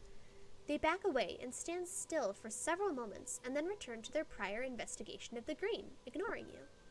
Many questions follow you back to your lair. How is it that they neither fear you nor prey upon you? Why did they wish to touch your body? Like the no-tails, brightlings are mysterious, but their total lack of understandable intentions makes them even more fearful.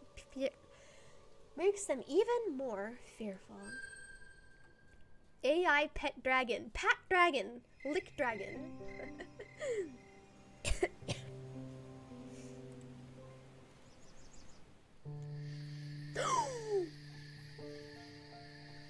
Oh, my first instinct was Brightling Dragon, but I think the Brightling AI probably just took the form of a dragon to communicate with me, maybe. Maybe this is me. Is this a mirror of me?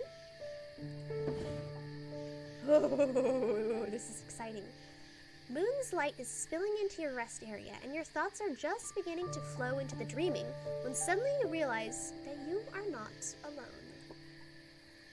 Somehow, a rather attractive kin has penetrated into your very lair from outside.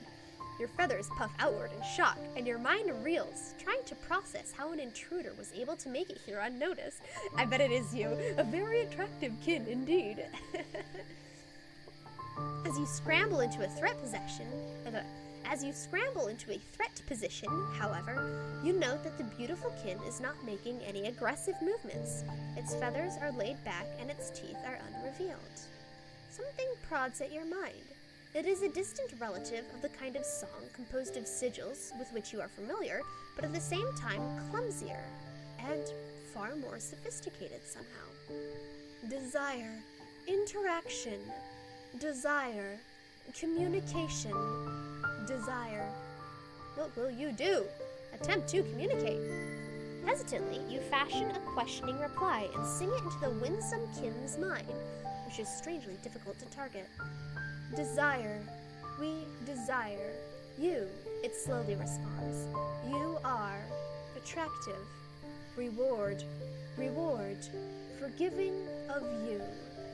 It is walking towards you, but somehow seductively.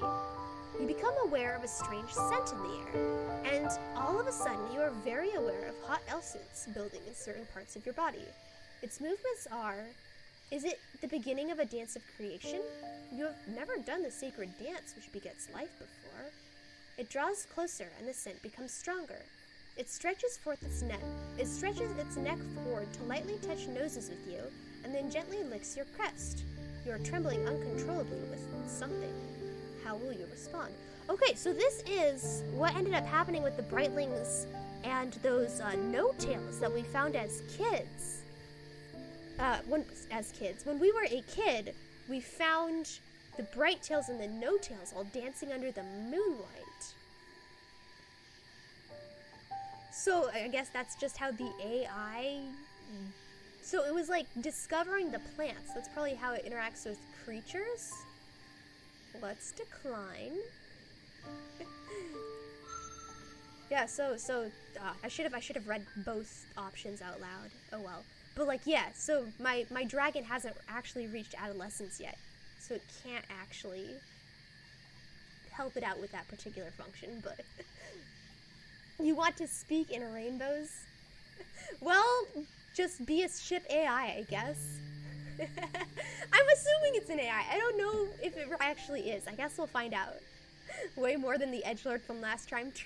True, but I want information, and we're not going to get information without talking to it. And besides, this is probably the way to get the tarot card, which is what we want. The sacred dance of creation is known to be pleasurable, and you are tempted, but you are wise enough to know that this is no common drac in front of you. No kin would ever want to dance with one so unproven and flightless as you. Maintaining a short distance between the two of you, you insistently inquire as to its true identity and intentions. It pauses before responding. We are made to become one with you. Desire, to know, to understand, within. We have gathered treasure, much shine-filled treasure. We'll give it, if you will join your body to ours. Much pleasure, much gain. Our scent, our form, is it displeasing? Do you not wish to lay your skin against ours? Oh, ooh, hidden option. So, I mean, what unlocks the hidden option, I wonder? Because this has never happened before, and this is the first time that we've done both Brightling options. Maybe this is also the first time we've done the option with the Brightlings letting them pet us. So maybe this always happens after you let the Brightlings pet you, and it's only if you do both options that this unlocks? Or maybe this just unlocks if you're smart. You must know the truth. Insist upon knowing what it truly is. Treasure. Well, I mean, I'm assuming that it formed the form of a drac after interacting with us earlier today. So it makes sense that it's still trying to grasp our communication.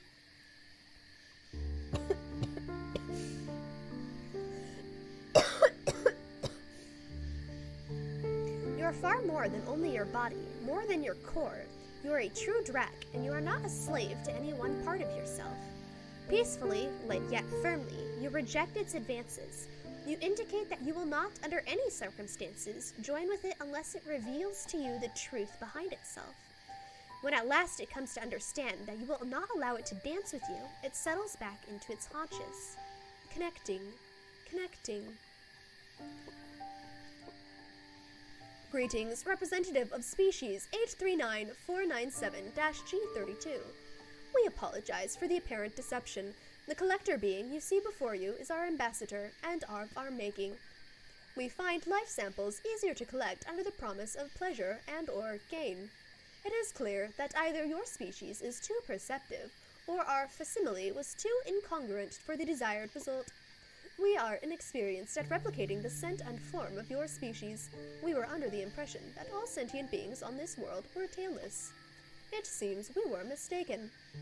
It is an AI. I wonder if it's connected to the Minisks. I wonder if this is connected to the Minisks. We never found out what the true purpose? No. Mission. What the true mission of the Minisks was. I wonder if they're connected. This has to be connected to the fungus, you guys. It's a robot. Come on, we knew this.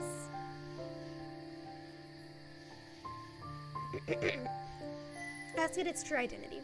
Classified and irrelevant. My body is very far away, and we shall never truly meet.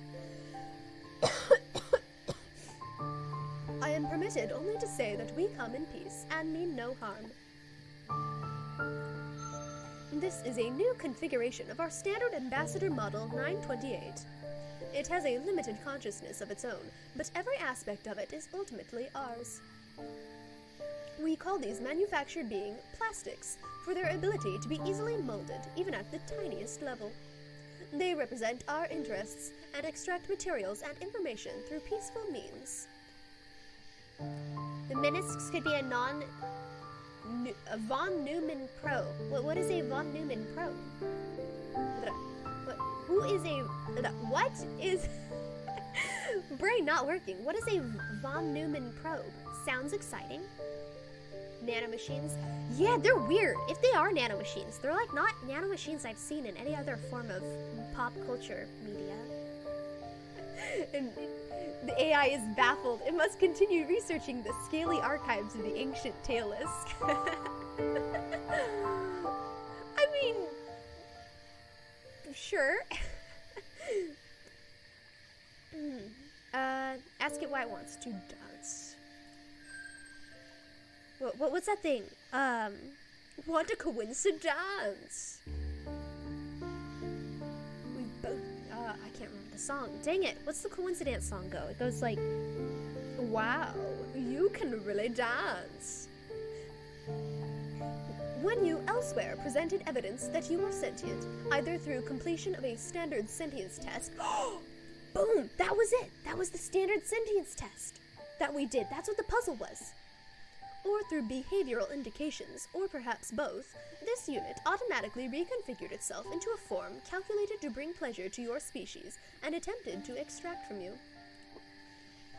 Your rejection of the standard extraction method has caused the Ambassador unit to upgrade your sentience rating, thereby rendering you worthy of our direct attention, and I have replaced its consciousness with my own for a short time. Dang. It is clear that these beings are others.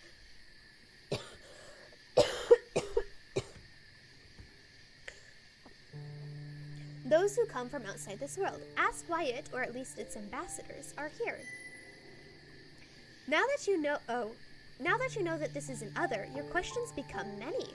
Are these the same others who brought ruin to your people long ago, and whose seed are the tailless races? Where is their true home? Why are they sending ambassadors to do the dance of creation with the tailless, and now with you? Our mission is classified, and will never be revealed to you. If you are able, abandon all curiosity regarding our intentions, our origin, and our influence. I may, however, relate that we are not the species to which you refer. We did not create any of the sentient bioforms of your world. Our interest in extracting from all species, and particularly sentient species, suits a purpose which you are unlikely to comprehend. Rude. This open and direct line of communication serves two purposes. The first is to assure you that we are not hostile.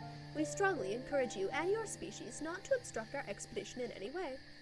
The second is to once again request, without deception or sensory compulsion, that you submit to the ambassador and allow it to extract a sample from you.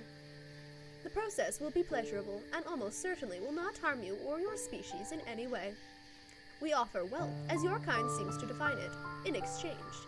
We also have access to a large database of knowledge about the native life forms of your world, which we are willing to share. Dang! Seduce me with knowledge, huh? They're like, oh, okay, so, you're too smart to fall for seduction. What if we bribed you with knowledge, eh? If either of these would be acceptable payment, please indicate so. If not, the ambassador will be recalled, and you will not encounter it again. Your species will remain on the watch list of uncatalogued sentient races. Communication will be terminated and control restored to the ambassador in 3, 2, 1. The beautiful visitor shudders in what looks like pain briefly, and then relaxes, focusing on you with an air of expectation. Oh. Von Neumann probes our conceptual application of self-replicating nanomachines used to explore space. The machines would mine resources to make more of itself to send out to different directions. So self-replicating nanomachines. Alright, spread out and thus explore space faster. Got you.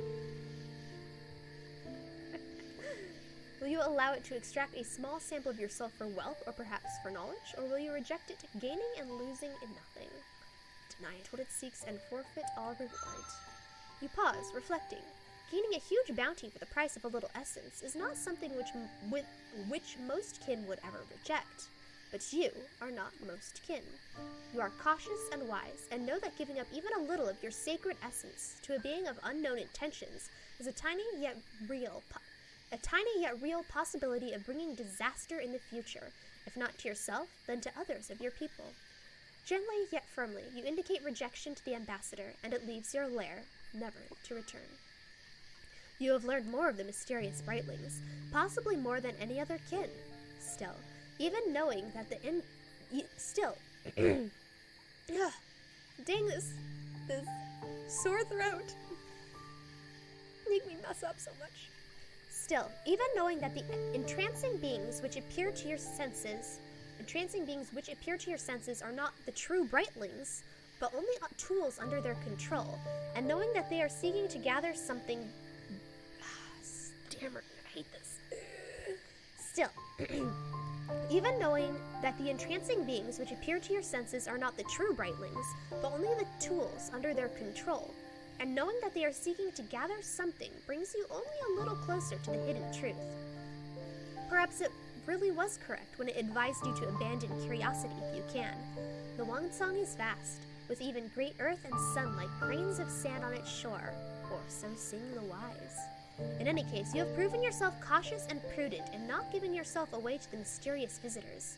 Other kin praise your self-control and wisdom when they hear of this bizarre adventure. Yeah! We got it!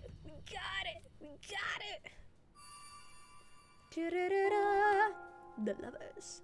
Vast beyond thought is the Wansong, and infinite its secrets. Ba-da-da-da. We got it! Mission complete. It's dabbing time. Yeah. Heck yeah. We got the card. When you hear nanomachines, you always think of Metal Gear Rising. Nanomachines, son. Do you need a space lozenge? Probably. I don't have any on hand though. But I do need one. Hey, we got it though. I'm happy. We got the card. Alright, what else are we missing? We need to... We can't do this. We failed it. We need to bring the Woodstriders home. And allow no hunting ground to perish. Part 3. Yeah. We need to allow no hunting ground to perish and find the wood striders. I don't know about the wood striders, but I think I do know how to do the no hunting ground thing. Would you have gotten it even? I think so. I think, okay, so my theory is, I think, if you had gotten the actual Brightling behind the plastics to speak with you and explain that they're seeking knowledge of other species, I think it would have given you the card. Yeah, but however, if you just immediately clicked the first option, I don't think you would have gotten it.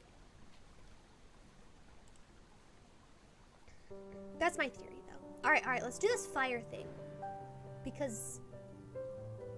let's do this, actually. Actually, no, let's do these two first, because I have a feeling... there is a thing on the title... on the end card that pops up when you die. It says, you lost no hunting grounds. And I've yet to lose hunting grounds. So I think once I click on the fire, it's going to slowly start spreading to hunting grounds.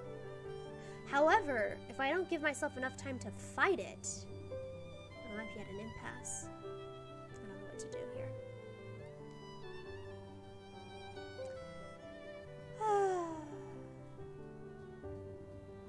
There's a surprising amount of aliens in this dragon game. I know, right? You got the Minisks, which are probably aliens. You got the Brightlings, which are aliens. You got the Tailless, the Delvers, and the Enforcers, which are all aliens. And then you got the aliens that brought the Tailless, which are aliens. And then at the end of the game, one of the options you can choose is to become an alien. Like, it's... there's a lot of outer space sci-fi in this fantasy game. Alright. There are 3 things I haven't done. I haven't done this, haven't done this, haven't done this, and I haven't done the fire. I also haven't done the Minisks. I kind of want to do the Minisks, but they take a lot of time and effort.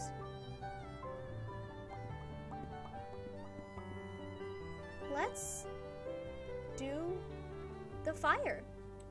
Let's do the fire.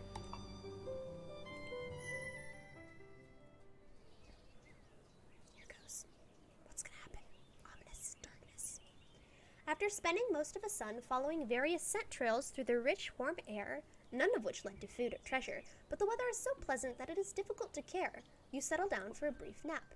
In nearby hollows, thick shrubs make fine bedding, and soon your thoughts are unraveling, trailing off into the dreaming. Whoa! Is that many times burned? Hard to tell. To your horror, however, you are confronted with a terrible vision. Fire, most violent and unpredictable of the Great Four, is sleeping here beside you. Somehow, you know that when it awakens, it will consume everything in its path, without judgment or exception. Fire always goes where it wills, but this great fire, which has not yet been born, is a tragedy of massive scale. Even your own lair and trove may suffer. You see the overgrown plants feeding it, making it stronger. Countless trees are lost. Infant feather beasts are roasted in their own nests, and underground dens become tombs for those who could not flee in time. Those who do escape will be far from your territory, and finding your food will become nearly impossible. Starving, you pick through the bones of the quiet in a green turned gray. The question arises in your mind. Though you fear you already know the answer, can nothing be done to prevent this? Ooh, the Wood Striders! Space Dragon / Spacekin, great ending. You'd imagine the genocide route would be awesome. Less sure about the merger ending. Maybe peaceful. We're gonna try all of them. On this playthrough, I think I'm gonna do the genocide route. But yeah, we'll try them all out. We gotta get the end cards for them. At least one time burned. At least. Just as you are about to submit to the fire and be purified into silence with the other good beasts, a savior appears. You see it as only one essence, but you know that they are many in body. The Wood Striders, the Crowned, the Crowned, maybe? The Beloved of the Green. Against the looming catastrophe, it stands alone yet unafraid and full of a living power. As it charges the fire being, the world washes away, leaving you back in your own body. What you saw was not physically real, but it was a reality nonetheless. Was this a true dream, whispered to you by a greater being? Earth, perhaps, or sun?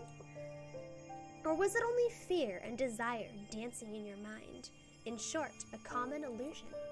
You resolve to seek out its meaning, heck yeah. Even if there is a possibility that this may be a hunt without prey, if this indeed was a true dream, then you are being called upon to take action. You are too young to know much of dreams, but an elder among the kin may know more. Okay, so I need to... Oh cool, that didn't take up a day. Nice. Tenno do it every day. That they do. However, my last run, I was playing as a compassionate kin. So I didn't, I was role-playing the character, you know? The character didn't want to kill everybody. This time, however, we're utilitarian. Do I have shinies? I don't think I have shinies. I have no money. You guys, I have no money. We gotta get money so that, we can pay Darktooth. We have a lodestone. Let's go here.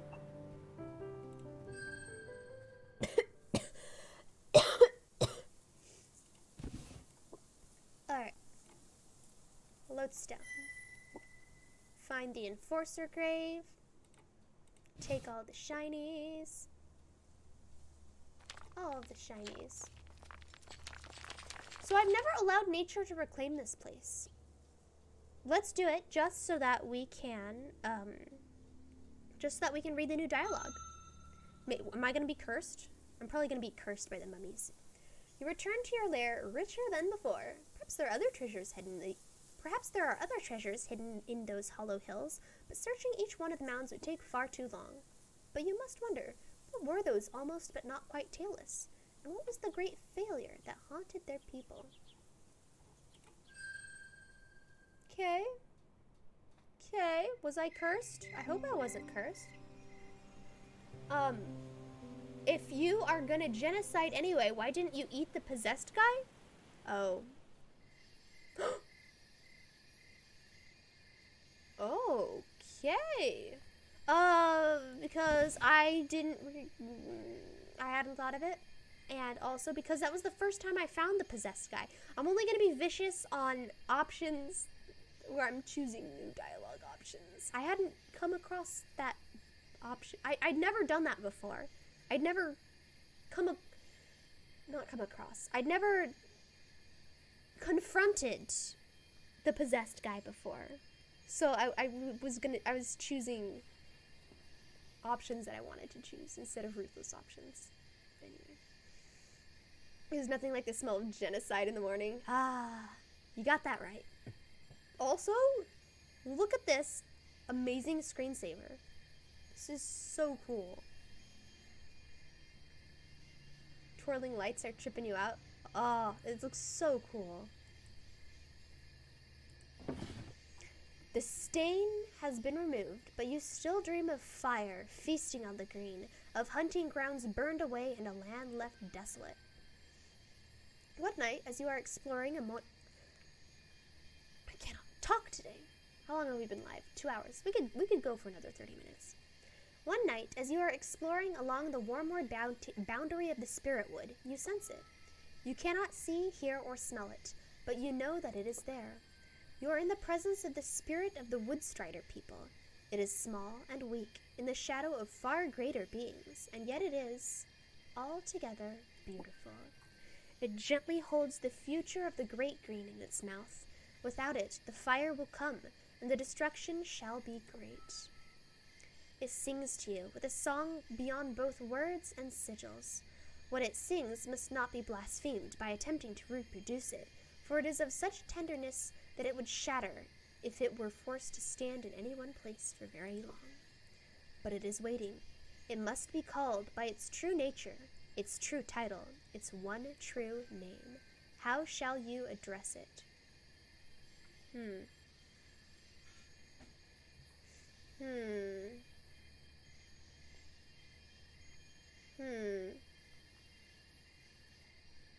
I'd say one of these two. Let's do the request. Let's do an equal, and if that fails, we'll try the sovereign. Politely, you ask the spirit of the Woodstrider people to help you prevent a tragedy. Both of you are guardians, each in your way. You are not greater than it, and it is not greater than you. Silently, it gazes at you. Sorry, arms, there we go. Uncountable numbers of its people have given their very flesh so that others may live. It has felt the pain of being torn limb from limb and devoured by creatures such as the Drac for thousands upon thousands of turnings before you were hatched. Great greens for eons have been tended by their people, even by the spirits of their people, before they took on these bodies, and never have they asked for any reward. Instead, they have only given more and more flesh, more time, more frozen winters watching over the green. This is not being imparted in sigils, but in sensations and deep knowledge. You feel the pain of breaking and frozen flesh, suffered for more turnings of earth than there are leaves in the great green, or drops of water in the great blue. It remains unmoved. Silently, it accuses you of still not seeing the Woodstrider people for who they truly are. How shall you address it? Okay, as a sovereign, yep. Surely that was an error. You do not truly mean to debase yourself before a mere fur beast, do you? There is no kin upon the great and giving body of earth who would openly admit that a fur beast, even a whole tribe of them, is superior. That cannot be true. Submitting in such a way to even another Drac, no matter how strong, would be a stain upon one's honor and reputation for the rest of one's days. None would do the dance of creation with such a weak kin. Are you truly willing to be called servile and debased, and other terrible names, merely to save some unvoiced trees and lesser beasts from fire, beings who would perish from time's predations, if not to honorable fire?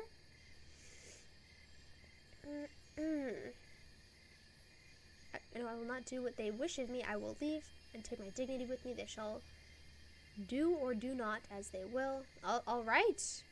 Oh, wait, what's going on? After the stream, you want to do the trade? If you remember, sure, works out. I will do that. Kaleidoscope. Machine Dawn. Yellow. You were planning to tell some clock puns, but you lost track of time. But,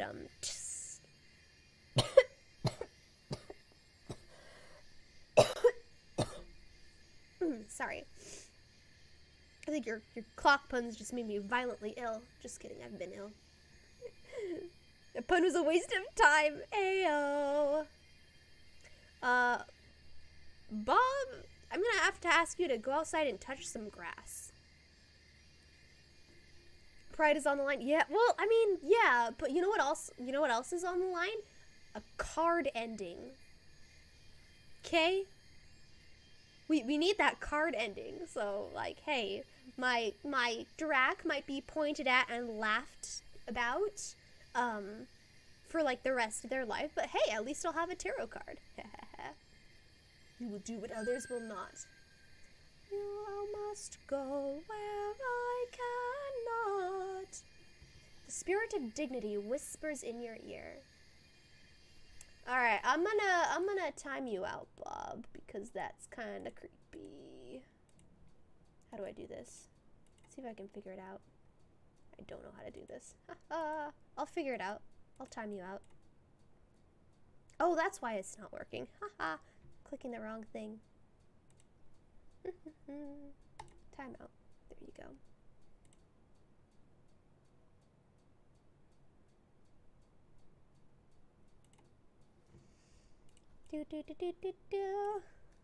Neb probably, I mean, not those words. The spirit, Bob might be a troll. Of course they're a troll.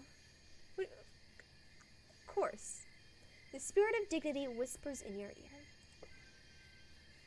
In the chamber, which was made of love, before you emerged into this world, you were taught that the kin are the greatest of the children of earth and sun. Oh, my egg. My egg. Would you insult your creator by throwing this truth away? These beasts, the woodstriders, are but flesh to feast upon for the clan singers, who openly acknowledge the kin as mightier. They are leaf pickers and grass chewers. There is an order to the one song, and your place in it is high. Much of your authority rests upon the fact that the kin do not suffer equals, let alone superiors, among beasts. Do not betray your honorable ancestors. If you admit inferiority, you and all Drac shall be ashamed of it forever. You are far too important for this. Sometimes the best thing to do is simply to leave. Leave this place now, before you do something very, very wrong. Oh, the spirit of dignity. That's not the spirit of the... Dude! This is like the DM asking you, are you sure about this? Are you sure about this? Are you sure about this?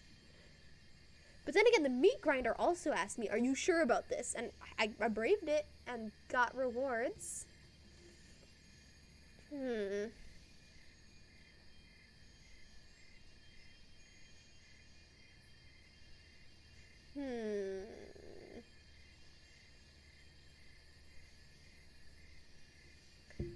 No, don't alarm me with more clock jokes. Cannon fodder, how could you? Also, hello, Cannon fodder. Welcome on in. We are making a very tough decision.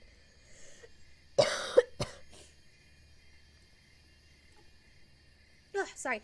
Also, there was one D&D game I played on stream. Oh, is it D&D Chronicles of Mystara?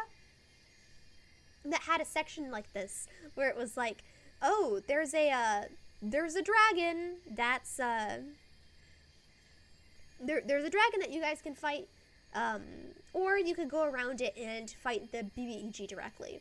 And then you had to click like 5 times, like, do you want to fight the dragon? Yes. Are you sure about this? This will be a very tough battle. Yes. There will be low chances of survival. Are you very sure? Yes. You can't go back for potions to the shops. Are you sure about this? Yes. And then it would finally let you go on your path. This is what I'm feeling like here. Whatever, let's go. You are not dignity, you sing to the voice. You are but hollow arrogance. And with that simple naming of its true self, the voice is defeated and vanishes from your mind. Now it is time for you to summon the gentle woodstriders, who give of their flesh and their safety and their lives, so that the green may be truly great, by acknowledging what they are. Belly scales dragging along the dead leaves, dirt and bits of tree skin, you crawl forward slowly, head lowered. When you are directly in front of the envoy, you slowly turn over, exposing the vulnerable underside of your throat. It is the ultimate gesture of submission, placing your entire life in the care of another. The envoy silently walks toward you, and then through you and past you into your domain. The light and the great vision fades away, but you are left with the knowledge that its people will follow it. Soon, the spirit wood will become a throne to those who have never tried to be first, and so have become the true bearers of the crown. Leaf by leaf and plant by plant, they will reduce that which has grown too great, and in the future, leaf by leaf and plant by plant, they will reduce that which has grown too great, and the future you saw in your dream will never come to pass. You have defeated stern fate. Some Drac may sing about how you dared to suggest that the kin were not the ultimate form of life on this world, and your reputation may suffer.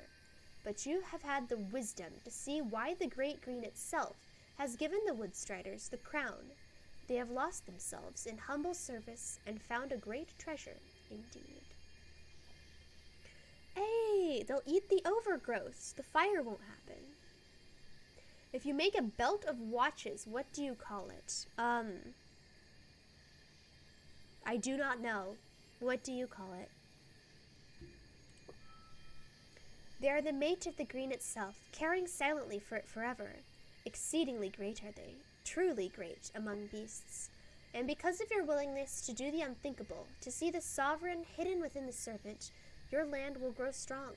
Many will live because of your sacrifice. Hey. We did it! One who would be first must be the very last, and the servant of all. A substantial bonus to water. Look at us go, we got 2 cards already. You would call it a waste of time? It is quite meaningless. Amazing pun. Alright. So, what do we have left?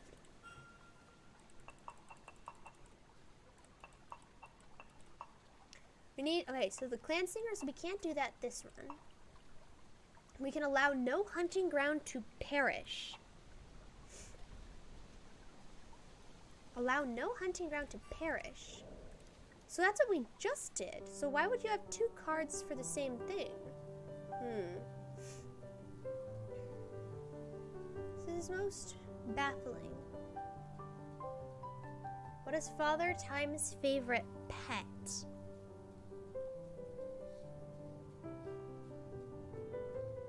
I do not know. Okay, well, I'm just gonna do things that I've never done before. So these 3 nodes. And then I'm gonna try to solve this riddle. I'm gonna stare at it hard until we solve it. Yeah, let's do this one. A watchdog. Oh my. Oh my. Is this the Skinwalker? No, because this node is available even if you haven't defeated the Skinwalker. Here's another ecological disaster to avert, I guess. Maybe it's... Oh, look, bears. There's bears here. I guess there's... Oh, there's another one down here. Maybe getting on Warden's good side so that Warden says that they won't invade your territory? Maybe, yeah, maybe getting on all 3 of the Dratkin people who are on your borders? I don't know. While exploring the Great Green one day, you taste strangeness on the wind, salt, fear, and something unnervingly other. Following the scent, you soon discover a lone no-tail hatchling stumbling through the green on its insufficient legs. Is it coughing? Its forepaws are clutched to its belly, and its second skin is tattered and frayed. Every once in a while, it emits a wail, probably trying to attract others of its kind to aid it, but all of your senses agree that it is the only tailless anywhere nearby. It is starving, lost, and utterly alone. Stare at the riddle until it gets embarrassed and gives up. I mean, that's an option.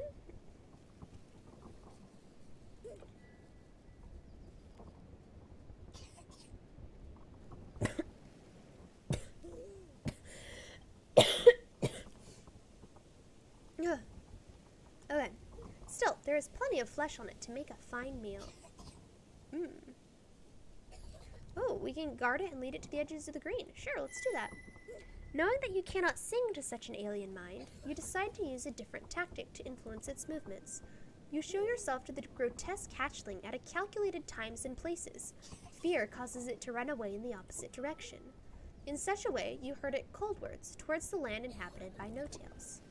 However, a tangy breeze heralds oncoming danger. Another predator, a great slideclaw, has sensed the lost hatchling and is interested in consuming it. Will you bar its way? Yeah, sure, we get to eat stuff. Oh, wait. A greater slideclaw. Oh. Only one cougher allowed here. Dang, okay. Well, I have not come across these. Let's figure out its pattern, because this guy looks buff. Greater slideclaw. Race. Water.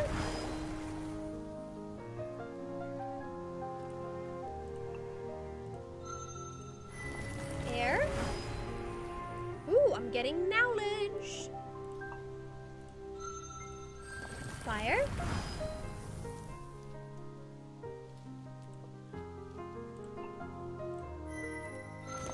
Air.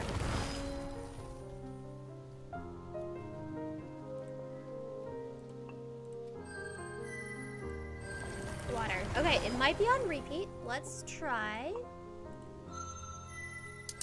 Oh, that's water, earth.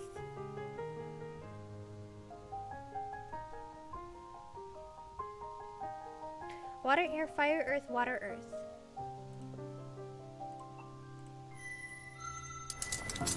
Air.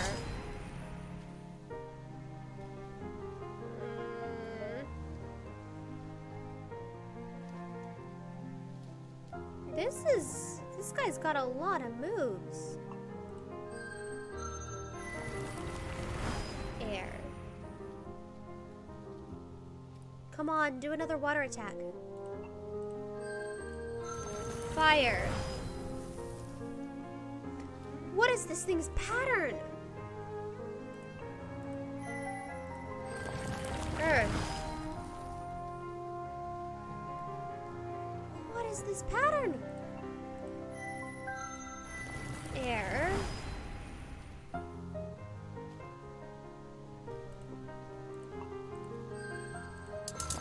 Earth. I'm actually going to die to this thing. Water. Okay. Let's see if this is the beginning of the pattern. Air. We found the pattern. The next one is fire. So let's attack with water. I don't know if I won. I probably died. We have its pattern. Dude, how many moves was that? 1, 2, 3, 4, 5, 6, 7, 8, 9, 10, 11, 12. He's got 12 things to his pattern. Holy cow. We can do this. We have the pattern. Whoa. Oh, right. And may you be blessed. We got this. We got this. We got this. Whoa. We wasted a life on it, but we got it. I've never come across anyone with a cycle that long before. Risk yourself against it. Okay, let's find the pattern. Earth. Okay, so how many earth notes are there? There's this one, this one, this one, this one. There are 4 earths. Earth, air. Earth, water, earth, air, earth, water. So we're narrowed it down to 2 spots. Earth. Earth, air, earth, earth. Okay, I know exactly where I am. The next one is going to be water. The opposite of water is air. Yes? What's this? Roar, mind scream. Let's just go. Yes. Next one is air. Opposite of air is fire. That was easy. I should have just nuked it instead of figuring out the pattern. A slide claw is worthy of its mighty and destructive essence, but you managed to drive it off. Yeah, that was a waste of a life. I could have just nuked it. The tailless hatchling continues to stumble, scent blind through the forest, but you manipulate it into a successful escape. Wait, so I didn't get to eat the slide claw? What is this? Do I at least discover it? No. Lame. In the end, you catch nothing at all that day, and your core berates you with low growls as you watch the helpless hatchling leave the great green and into the tainted lands close to the hive of its people. What moved you to forgo an easy meal? Could there be any benefit in such behavior? Perhaps you yourself do not know. Strange and mysterious is the one song. You got literally nothing from that except for rep. Oh well. You were warned about it? True. Oh, hello there, writhing question. No name. Thank you for stopping by. You have a good time? It's awesome to have you with us as always. Yeah, have a good one. I'll see you next week. You're being followed by a blazetail, a smaller cousin of the clan singers, which nevertheless hunts alone. It has fur the color of fire, and its essence, like its body, is lithe and mercurial. It does not seem to be trying to hide from you, standing brazenly upwind. It is too small to be a serious threat on its own, so you approach it, intending either to chase it away, or perhaps to consume it. They are quick and clever, so such hunts rarely succeed, but you can still try. To your surprise, though, it does not shy away as you approach, but begins to sing to you with a piping song of its eyes and mind, and a subtle dance, mostly involving motions of its luxurious tail. Questions, questions, beautiful questions hang on the branches of the trees, are strewn on the grass below, and this one is chosen for you. Why? Why have you chosen to protect that which is not yours? Should you not take what you can, when you can? Should you not prey upon all that is weaker than yourself without mercy? Why? Why choose the gentle path? This question rises in my mind. Does an answer exist? It seems that this Blazetail, whom you name Writhing Question, somehow knows that, on a few occasions, you have allowed beings to live, which most predators would have destroyed, have chosen not to end life, but instead to support it. Tidings. Tidings I bring to a strange kin who values life, even when not its own. Will you open your mind and receive? Are you broad enough within?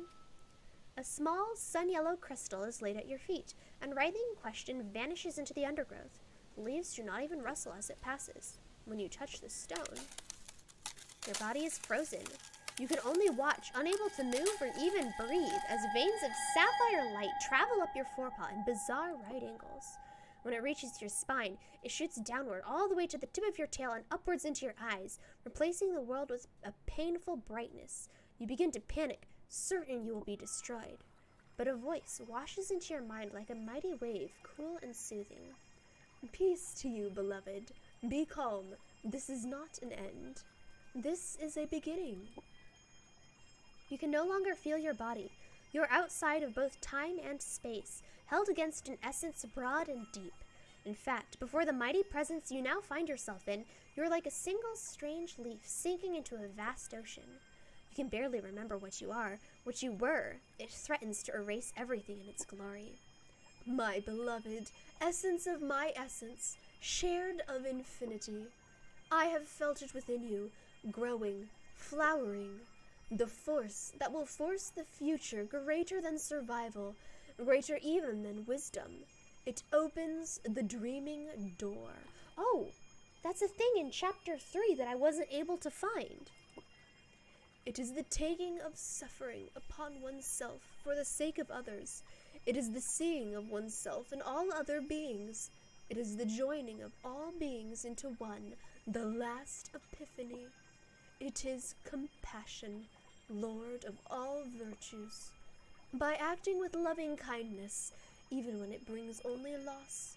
By seeking peace, even when it is the difficult path. You have proven yourself to be one of my favored children. Continue to refine your essence with acts of selflessness, and you will be worthy to join the chosen ones, to forge the future of Earth herself. I grant you my blessing. May you overcome the suffering and darkness of the world, and become a light among the kin to a new and beautiful music. Seek me out when you can tread the high halls of air, and your true destiny shall be revealed. Ooh, arms. My arms have been acting up all day. This is new. When at last you are back in your own body and open your eyes, you feel fine. Better than fine. You feel wonderful, as though you have been purged of all impurities. If you weren't so filled with fatigue, you would dance and sing in sheer joy at the pleasure of the true song of health, which has been sung to you as a gift. You can still feel a little of the enormous and yet soothing presence of the strange Dratkin who has blessed you. It lingers, opening new paths for you in your thoughts. Ooh. The yellow crystal remains on the ground. You take it and add it to your trove. What was that? You feel as though you have been adopted by a being made of light and truth. Did it speak truly? Would it taking on the sufferings of others and aiding their journeys be somehow advantageous? This could be the beginning of something beautiful and excruciating. Your arms have minds of their own like an octopus, don't I know it? Don't I know it? Nice! Alright, so we have these 2 notes left. We also need to eat. Yeah, we should probably eat. So... why is this?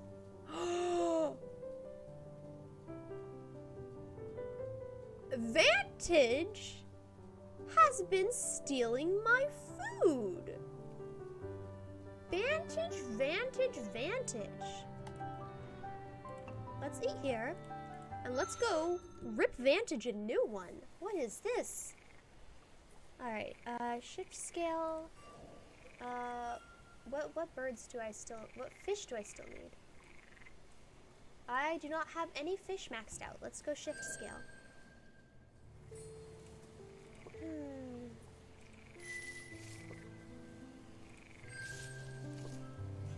Let's observe twice. I don't want to risk it. And then strike.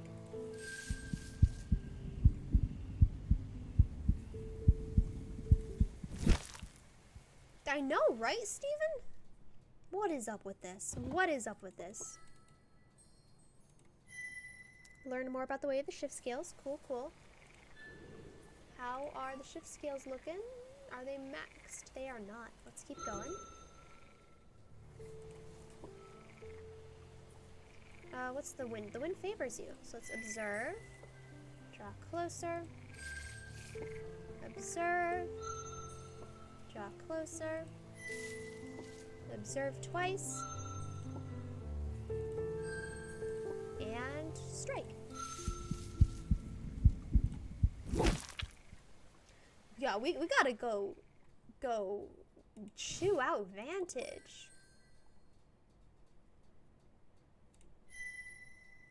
Alright. How are we doing? How are we doing? Still not maxed. Right? That's green scale. Scale beast. Shift scale. Yeah, we're still not maxed. Let's go again. The wind is not in your favor. Alright. Let's draw nearer. Draw nearer. And observe twice. And strike.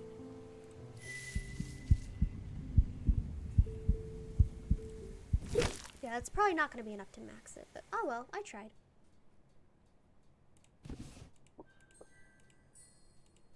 Yay! I wasn't maxed out on energy, but hey, it's good enough for now. Now we gotta go chew out Vantage. The heck, Vantage? I thought you were cool. I thought we were cool. I thought we were buds. I thought we were... no.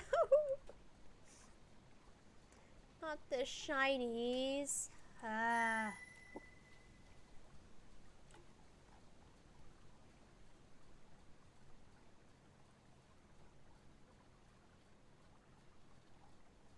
Oh wait, I think this is a new dialogue, because I've always threatened it before agreeing. The temptation to destroy this messenger of those who have taken from you is mighty, and the fire seed is rising in your throat. With difficulty you swallow back down and reply, "You risk much, your life, many lives, for my treasure. Such zeal from one so small. I will entertain your wish, though if you dare to take from me again, you will find destruction." Okay, so that's the same.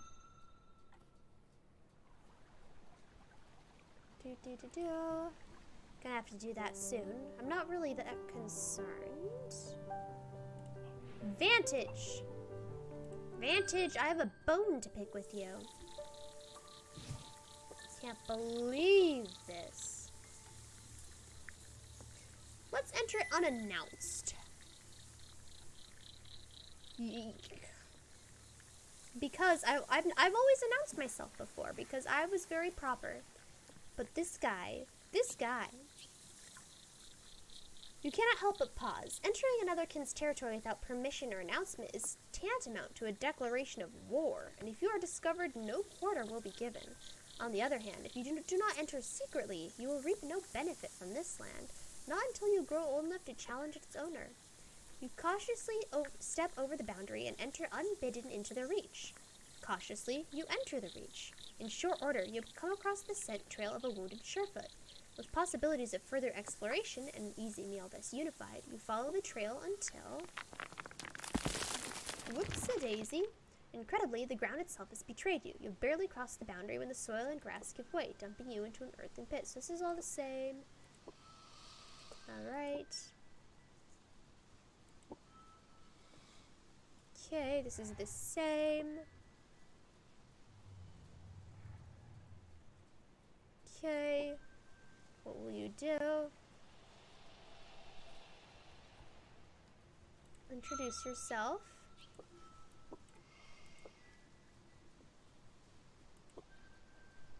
Okay, why does it trap you? An interloper in the skyward reach, entering my clearly marked territory unannounced. Is it not permitted for a Drac to destroy such an interloper without warning? Be grateful you are more amusing alive than silenced. Perhaps this will teach you not to slink furtively into the territory of your betters like a slide claw.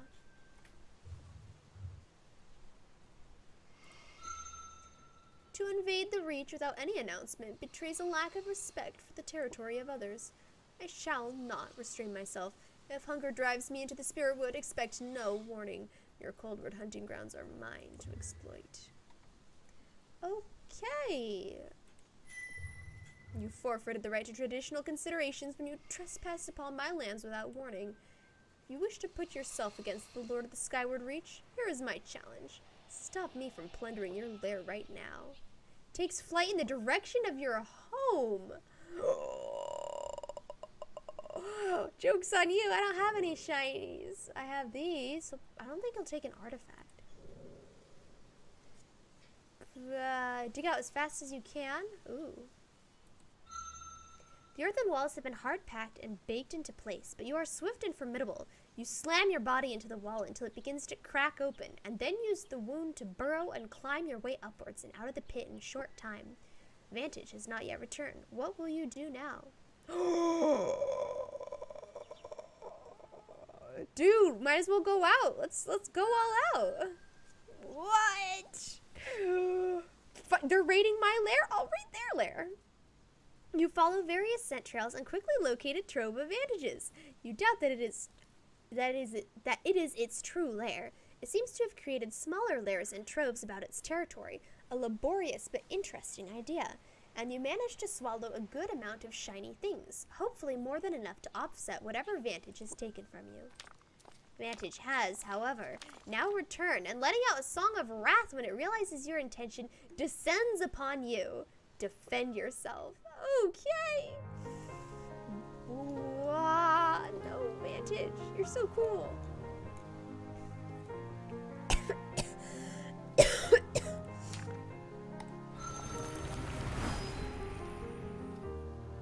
Deal serious damage to Vantage. Deal serious damage to me. Boom. It is crippled. Let's go.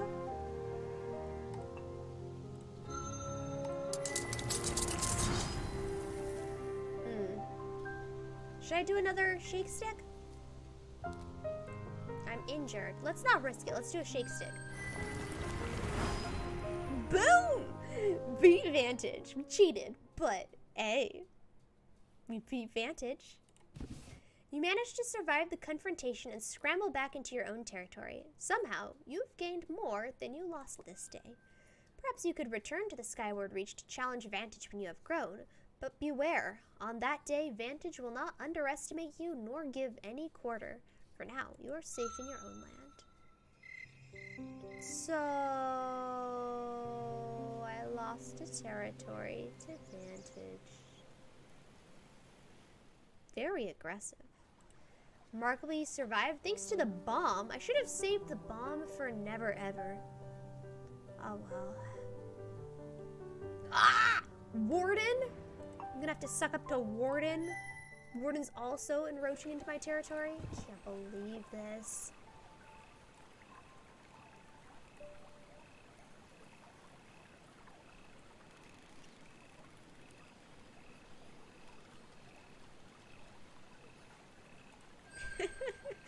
New dialogue options. Rumors of the Riverwood's fertility were apparently not exaggerated. Wherever you turn, beasts, trees, and other forms of life abound. The land seems to have been carefully tended, with nothing out of place. Some things are even arranged in neat rows and simple geometric shapes. Soon enough, you come upon a tusk-snarched child with its birther nowhere in sight. Slaying it is simple, and you are just finishing the delicious meal when a mass of scales, feathers, and talons descends upon you from out of the cloudy sky. Wah! Defiler, disorganizer, vitiator. The teeth and talons which tear into your flesh are actually less painful than the horrifically verdant mind screams. That tusk snort was perfectly placed. It offset the nearby ferns perfectly. All is now out of balance. Out of balance. Out of balance. Oh, Warden is hungry.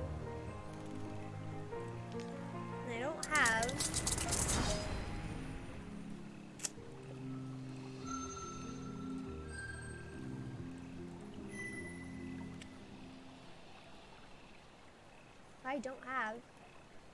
a boom to help out.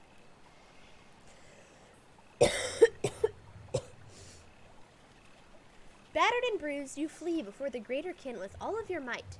Its rage seems to only intensify as you sunder twigs and leaves in your retreat. That leaf, that twig, my order is compromised.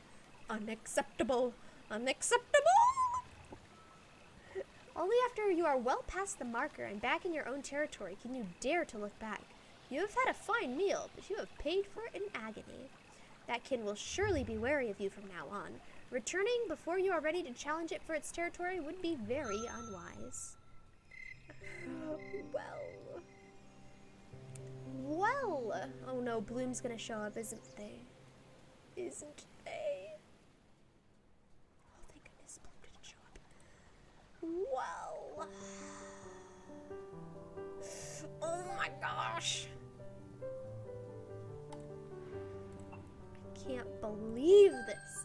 I can't believe this. These guys.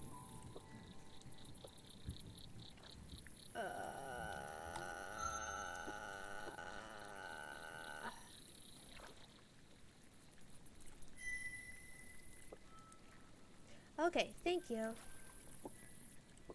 Okay, cool. So, at least one of these guys I'm on friendly terms with. Let's do all the dialogue options.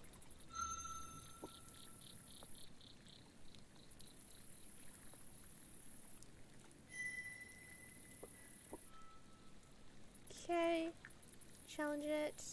Challenge it. Let's do the treasure. Okay, yes. Do I have 10 shinies? I think I do. Yeah, I have 10. Okay, the herald of he who is greatest, I break but never shatter. It was dawn, right? That's what we said? Daybreak. Dawn. Break of dawn. It was dawn. Yes. Okay. Yay, we got something. Oh, yeah. Announce this time? Yeah. I didn't unlock any new dialogue, but at least we protected. Oh, I think I know what's up. So, all of my playthroughs, Warden. No. My first playthrough, I got all 3 of them to agree not to touch my lands. Maybe you get the card if you get all 3 of them to agree and also stop the fire. Versus today, I just stopped the fire, but I didn't get all 3 of them to agree, so I didn't get the card. Maybe. That's my theory. Alright, what are we working on? We're working on...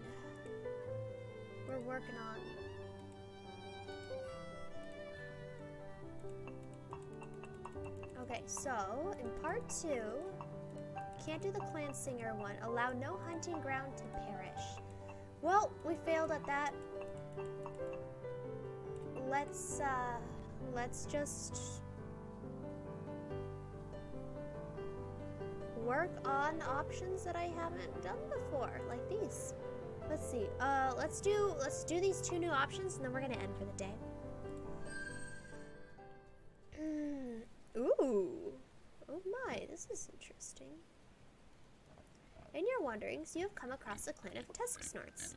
In accordance with their way, all of the adults are birthers. Givers are exiled once they come of age, doomed to wander alone, and they are led by the eldest, who has overcome many trials, birthed many young, and seen many turnings. This group is slightly larger than usual, and seems to have some purpose.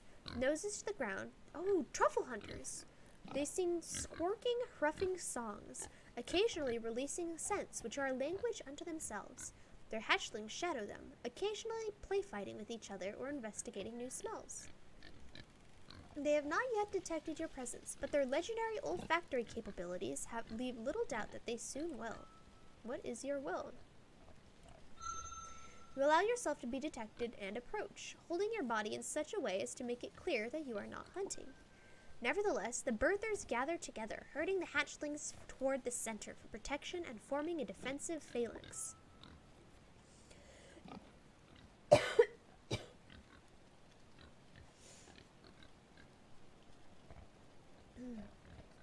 Their eldest, however, releases soothing odors, and with a series of reassuring grunts to its fellows, opens its mind to you.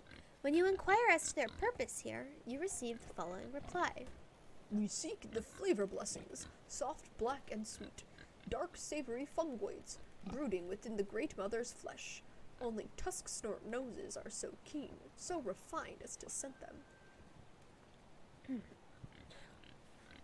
Great honor shall be bestowed upon the one who finds the most, for it is the fungal festival, the yearly truffle hunt. Observe, contest.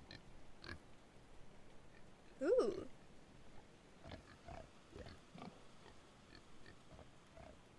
Let's go for the wisdom option. Too old to join the trouble hunt, the eldest is willing to trade thoughts with you for a while. Its body frail with age, but its mind is sharp and well seasoned for a tusk snort. The old birther chief tells you the story of its people as they understand it. The tusk snorts were created by the Great Mother to seek out the best things in life, and were given keen powers of scent to find such things, as well as stout, sturdy bodies with which to win them. They are constantly searching for a place called the Feastland, where each of the plentiful roots and grubs is a delicacy like a fine jewel. Since it has been many generations and none have found it, a few tusk snorts now believe that the true Feastland lies within, and represents a state of mind. With courage and love for one's own clan, explains the matriarch, life itself becomes a feast, and the quest is accomplished. Still, their givers, when they come of age, are forced to leave the clan, swearing not to return unless they have found the fabled Feastland, or unless it is the festival of life, the yearly time of their dance of creation. You also share a few aspects of Drak culture, which the eldest is pleased to learn. When the contest is over, the victor blessed and the truffles consumed, the Tusk Snort clan moves on. The old birther chief bids you farewell. Though the dance of destruction looms, and you feast on our flesh, take this, my blessing. May you find your feast. As it departs, you feel as though you have learned much about the Tusk Snorts and their honorable way. It was a sun well spent. And I got nothing. So I assume that if I didn't already have Tusk Snort maxed, it probably would have given me a lot of standing in that. Oh well. Alright, one more. Oh, it looks like Bloom's gonna show up. Yep, there's Bloom. Alright. So, we don't have clan singers, sadly. Battle of Wits. Let's do this. We haven't done a Battle of Wits. The heralds boast that Bloom is immune to a contest of wits was apparently not idle. Bloom is an exceptionally intelligent kin and defeats your riddles one after another. Dude! Moreover, Bloom is able to confer with its subjects, allowing it to answer the few riddles it cannot decipher itself. And you are pelted with a counterattack of fiendish questions which you barely manage to answer. It seems as though you'll have to find another way to defeat this unconventional challenger. Okay. Let's see if we can do this.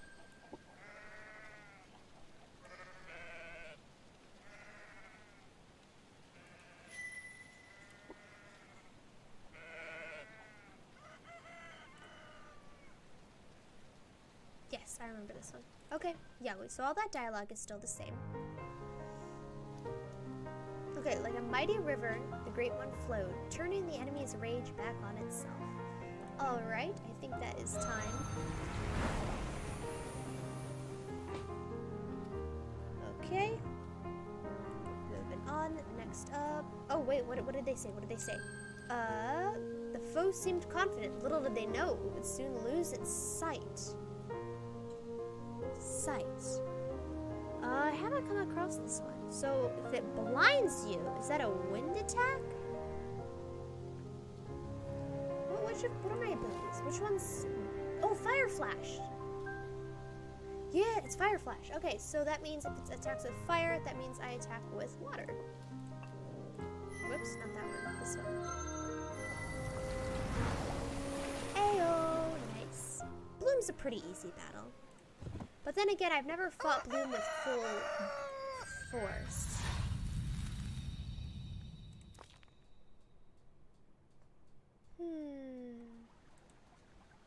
It is unfortunate that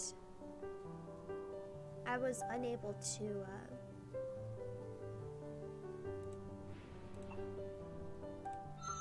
It's unfortunate that I was unable to save my land from the other two Drak. Today's travel through the green brings you to a scene of suspended chaos. Before you lie signs of a small yet vicious battle. The base of trees scarred by claw and tooth, dirt ripped from the earth in half-realized piles, spit and froth coating large chunks of half-chewed tree armor. Though you search for tufts of fur, feathers, or the scent of spilled essence, there are no signs of any injury. Beavers? No, this isn't the work of beavers. If you look at the scene as a whole, you can almost see how the battle unfolded, each advance and defense as they fought onward into the wood, leaving a trail of oddly clean destruction behind them. You may follow the battle further to its source, or leave the creatures to their combat and do something else this sun. 2 battle-weakened creatures would prove an easy and filling meal, but there is a strangeness here which threatens to be deadly. On the other hand, if you do not investigate, you may never know the truth of the matter. How will you proceed? Yeah. You steel yourself and push on into the forest. After a short hunt, you reach the source of the devastation. When are you going to start posting speedruns of this game? After I 100% it? Ooh. Oddly, it is a partnerless dance, a single lone beast. That explains the lack of blood. A weasel, maybe? A greater stink strike, panting and drooling, which stares blankly at the damage. Wolverine, maybe? Nah. It turns to you and projects a mind song, unnatural and unclear, like burning water. Inside, it lives, grows, it burns, must share it. Don't want to share it, don't want to obey it. Don't fight. Fight, spread, it hurts. Please run. Please die. Oh, maybe it has rabies. Oh, it's got rabies. The creature bares its teeth and snaps at you, scratching the ground. It moves erratically, and its body twitches and pulls on itself, fighting its own urges. Arms! Please! What do you do? Convince the creature to allow you to destroy it. You gently step back, keeping your distance. You feel the pain, despair, and confusion. Whatever is inside this greater stink strike is tearing apart both its body and its mind. Ooh, that startled me. And the agony must be unbearable. You pour truth outward in song. Good beast, I know your pain, your rage, and your fear. The shadow of destruction lies heavy on you, and you cannot escape. Soon it will claim you. Yet you have one final choice. The wrongness within you hungers for more. It wishes to spread to others, to drive your people, all people, to madness and destruction.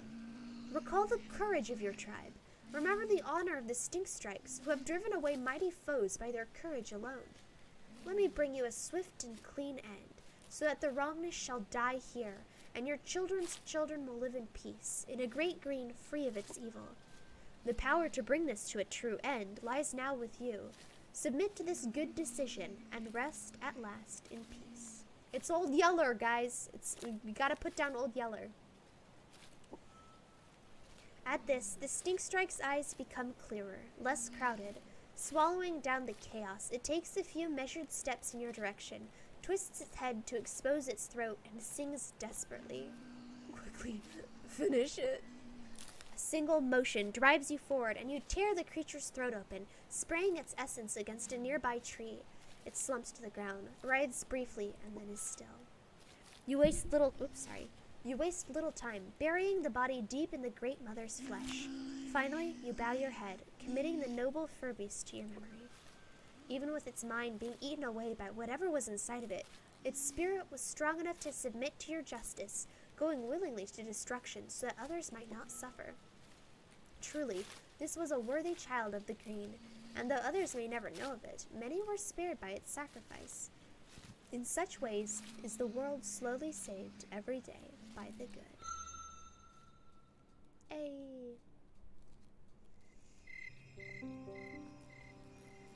Alright, that is probably going to be it for today. Oh yeah, we still need to kill these guys, which I'll do later.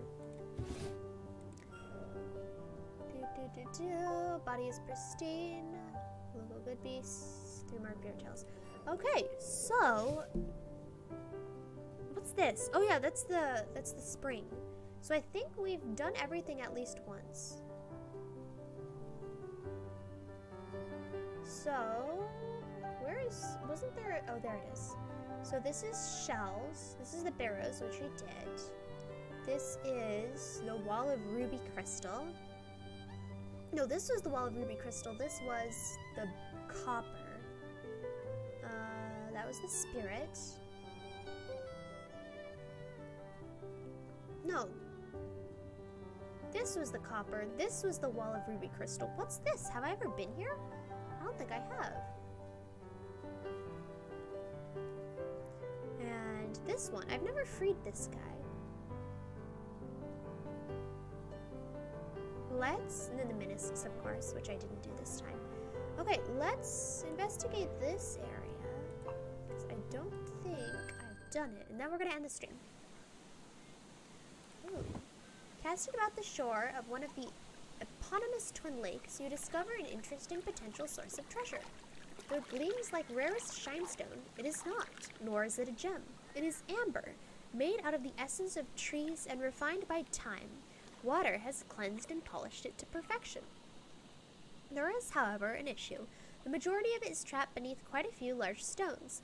Moving them would be no challenge to an elder, but unfortunately, thousands of turnings stand between you and that vaunted title. Will you put that strength to the test? Sure. Oh, no. Later. Later. We will get fire and then do that. Alright, that's gonna be it for today, then. Let's go over here, turn on background music, and there we have it. So, yeah, a lot of coughing going on in the stream, a lot of arms freaking out, but hey, we got 2 tarot cards. We didn't get the Clansinger one, we failed that one, but we did get the Woodstrider one and the Brightling one, and we've prevented the fire. We didn't prevent our territories being claimed by the other kin, which is unfortunate. And yeah, there's again the Clansinger thing that we failed. But I think we're good. So next stream we're gonna be going into chapter 3. We're already almost done, and I've read the dialogue for all of the other stuff that is currently here on the map. We've now done every node in chapter 2. We've not gotten all the dialogue for every note in Chapter 2, but we've experienced every note in Chapter 2. So, yeah. Moving on to Chapter 3. Get all those tarot cards for Chapter 3. Very exciting. But yeah, that's it for today. We're going to have next week on YouTube, we're going to be continuing with this playthrough, trying to get those Chapter 3 cards. Yeah, I know at the beginning of the stream I said, oh yeah, this is probably going to be the last Golden Treasure stream. Guess what? Psych, no it's not. We're going to keep going. We'll trade in Warframe. Thank you for reminding me. I will do that after I tie up all the loose ends that I gotta tie up after each stream. Oh, good night, Steven. Hope you get better. Thank you. Thank you very much. I'll rest my voice. I'm sure it'll be fine. I'll be live tomorrow for TF2, and then Sunday for Warframe. Both of those are going to be over on Twitch. YouTube is going to be a week from yesterday, so next Thursday. Thanks for the stream. No. Whoa. Steve Metcalf did a preliminary no you. How dare? All right, then. I'm going to give a no you to Cannon Fodder. Thank you for coming. Anyway. But yeah, we are making progress. Brain empty. Brain very empty. Oh, let me check a thing. Real fast before I end the stream. Ooh, notification. I got a notification of a thing. Nice. Okay. So, fun fact. The new starting soon screen is ready. I'm just waiting on the ending soon screen to be finished up, which shouldn't be that much farther now. So yeah, within the next couple days, we're gonna have a new starting and ending screen. So that's exciting. It's very exciting. And yeah, that's about it for news. No collabs lined up. Still haven't gotten around to messaging anybody because I've been sick. All right, I'll see you guys next week if you're on YouTube. I'll see you tomorrow if you're on Twitch. And remember, if you guys are ever sad that you can't kill anybody IRL, just know you can always kill them with kindness. Have a good one, everyone. Bye-bye. Bring down for maintenance partner Dust. Yep.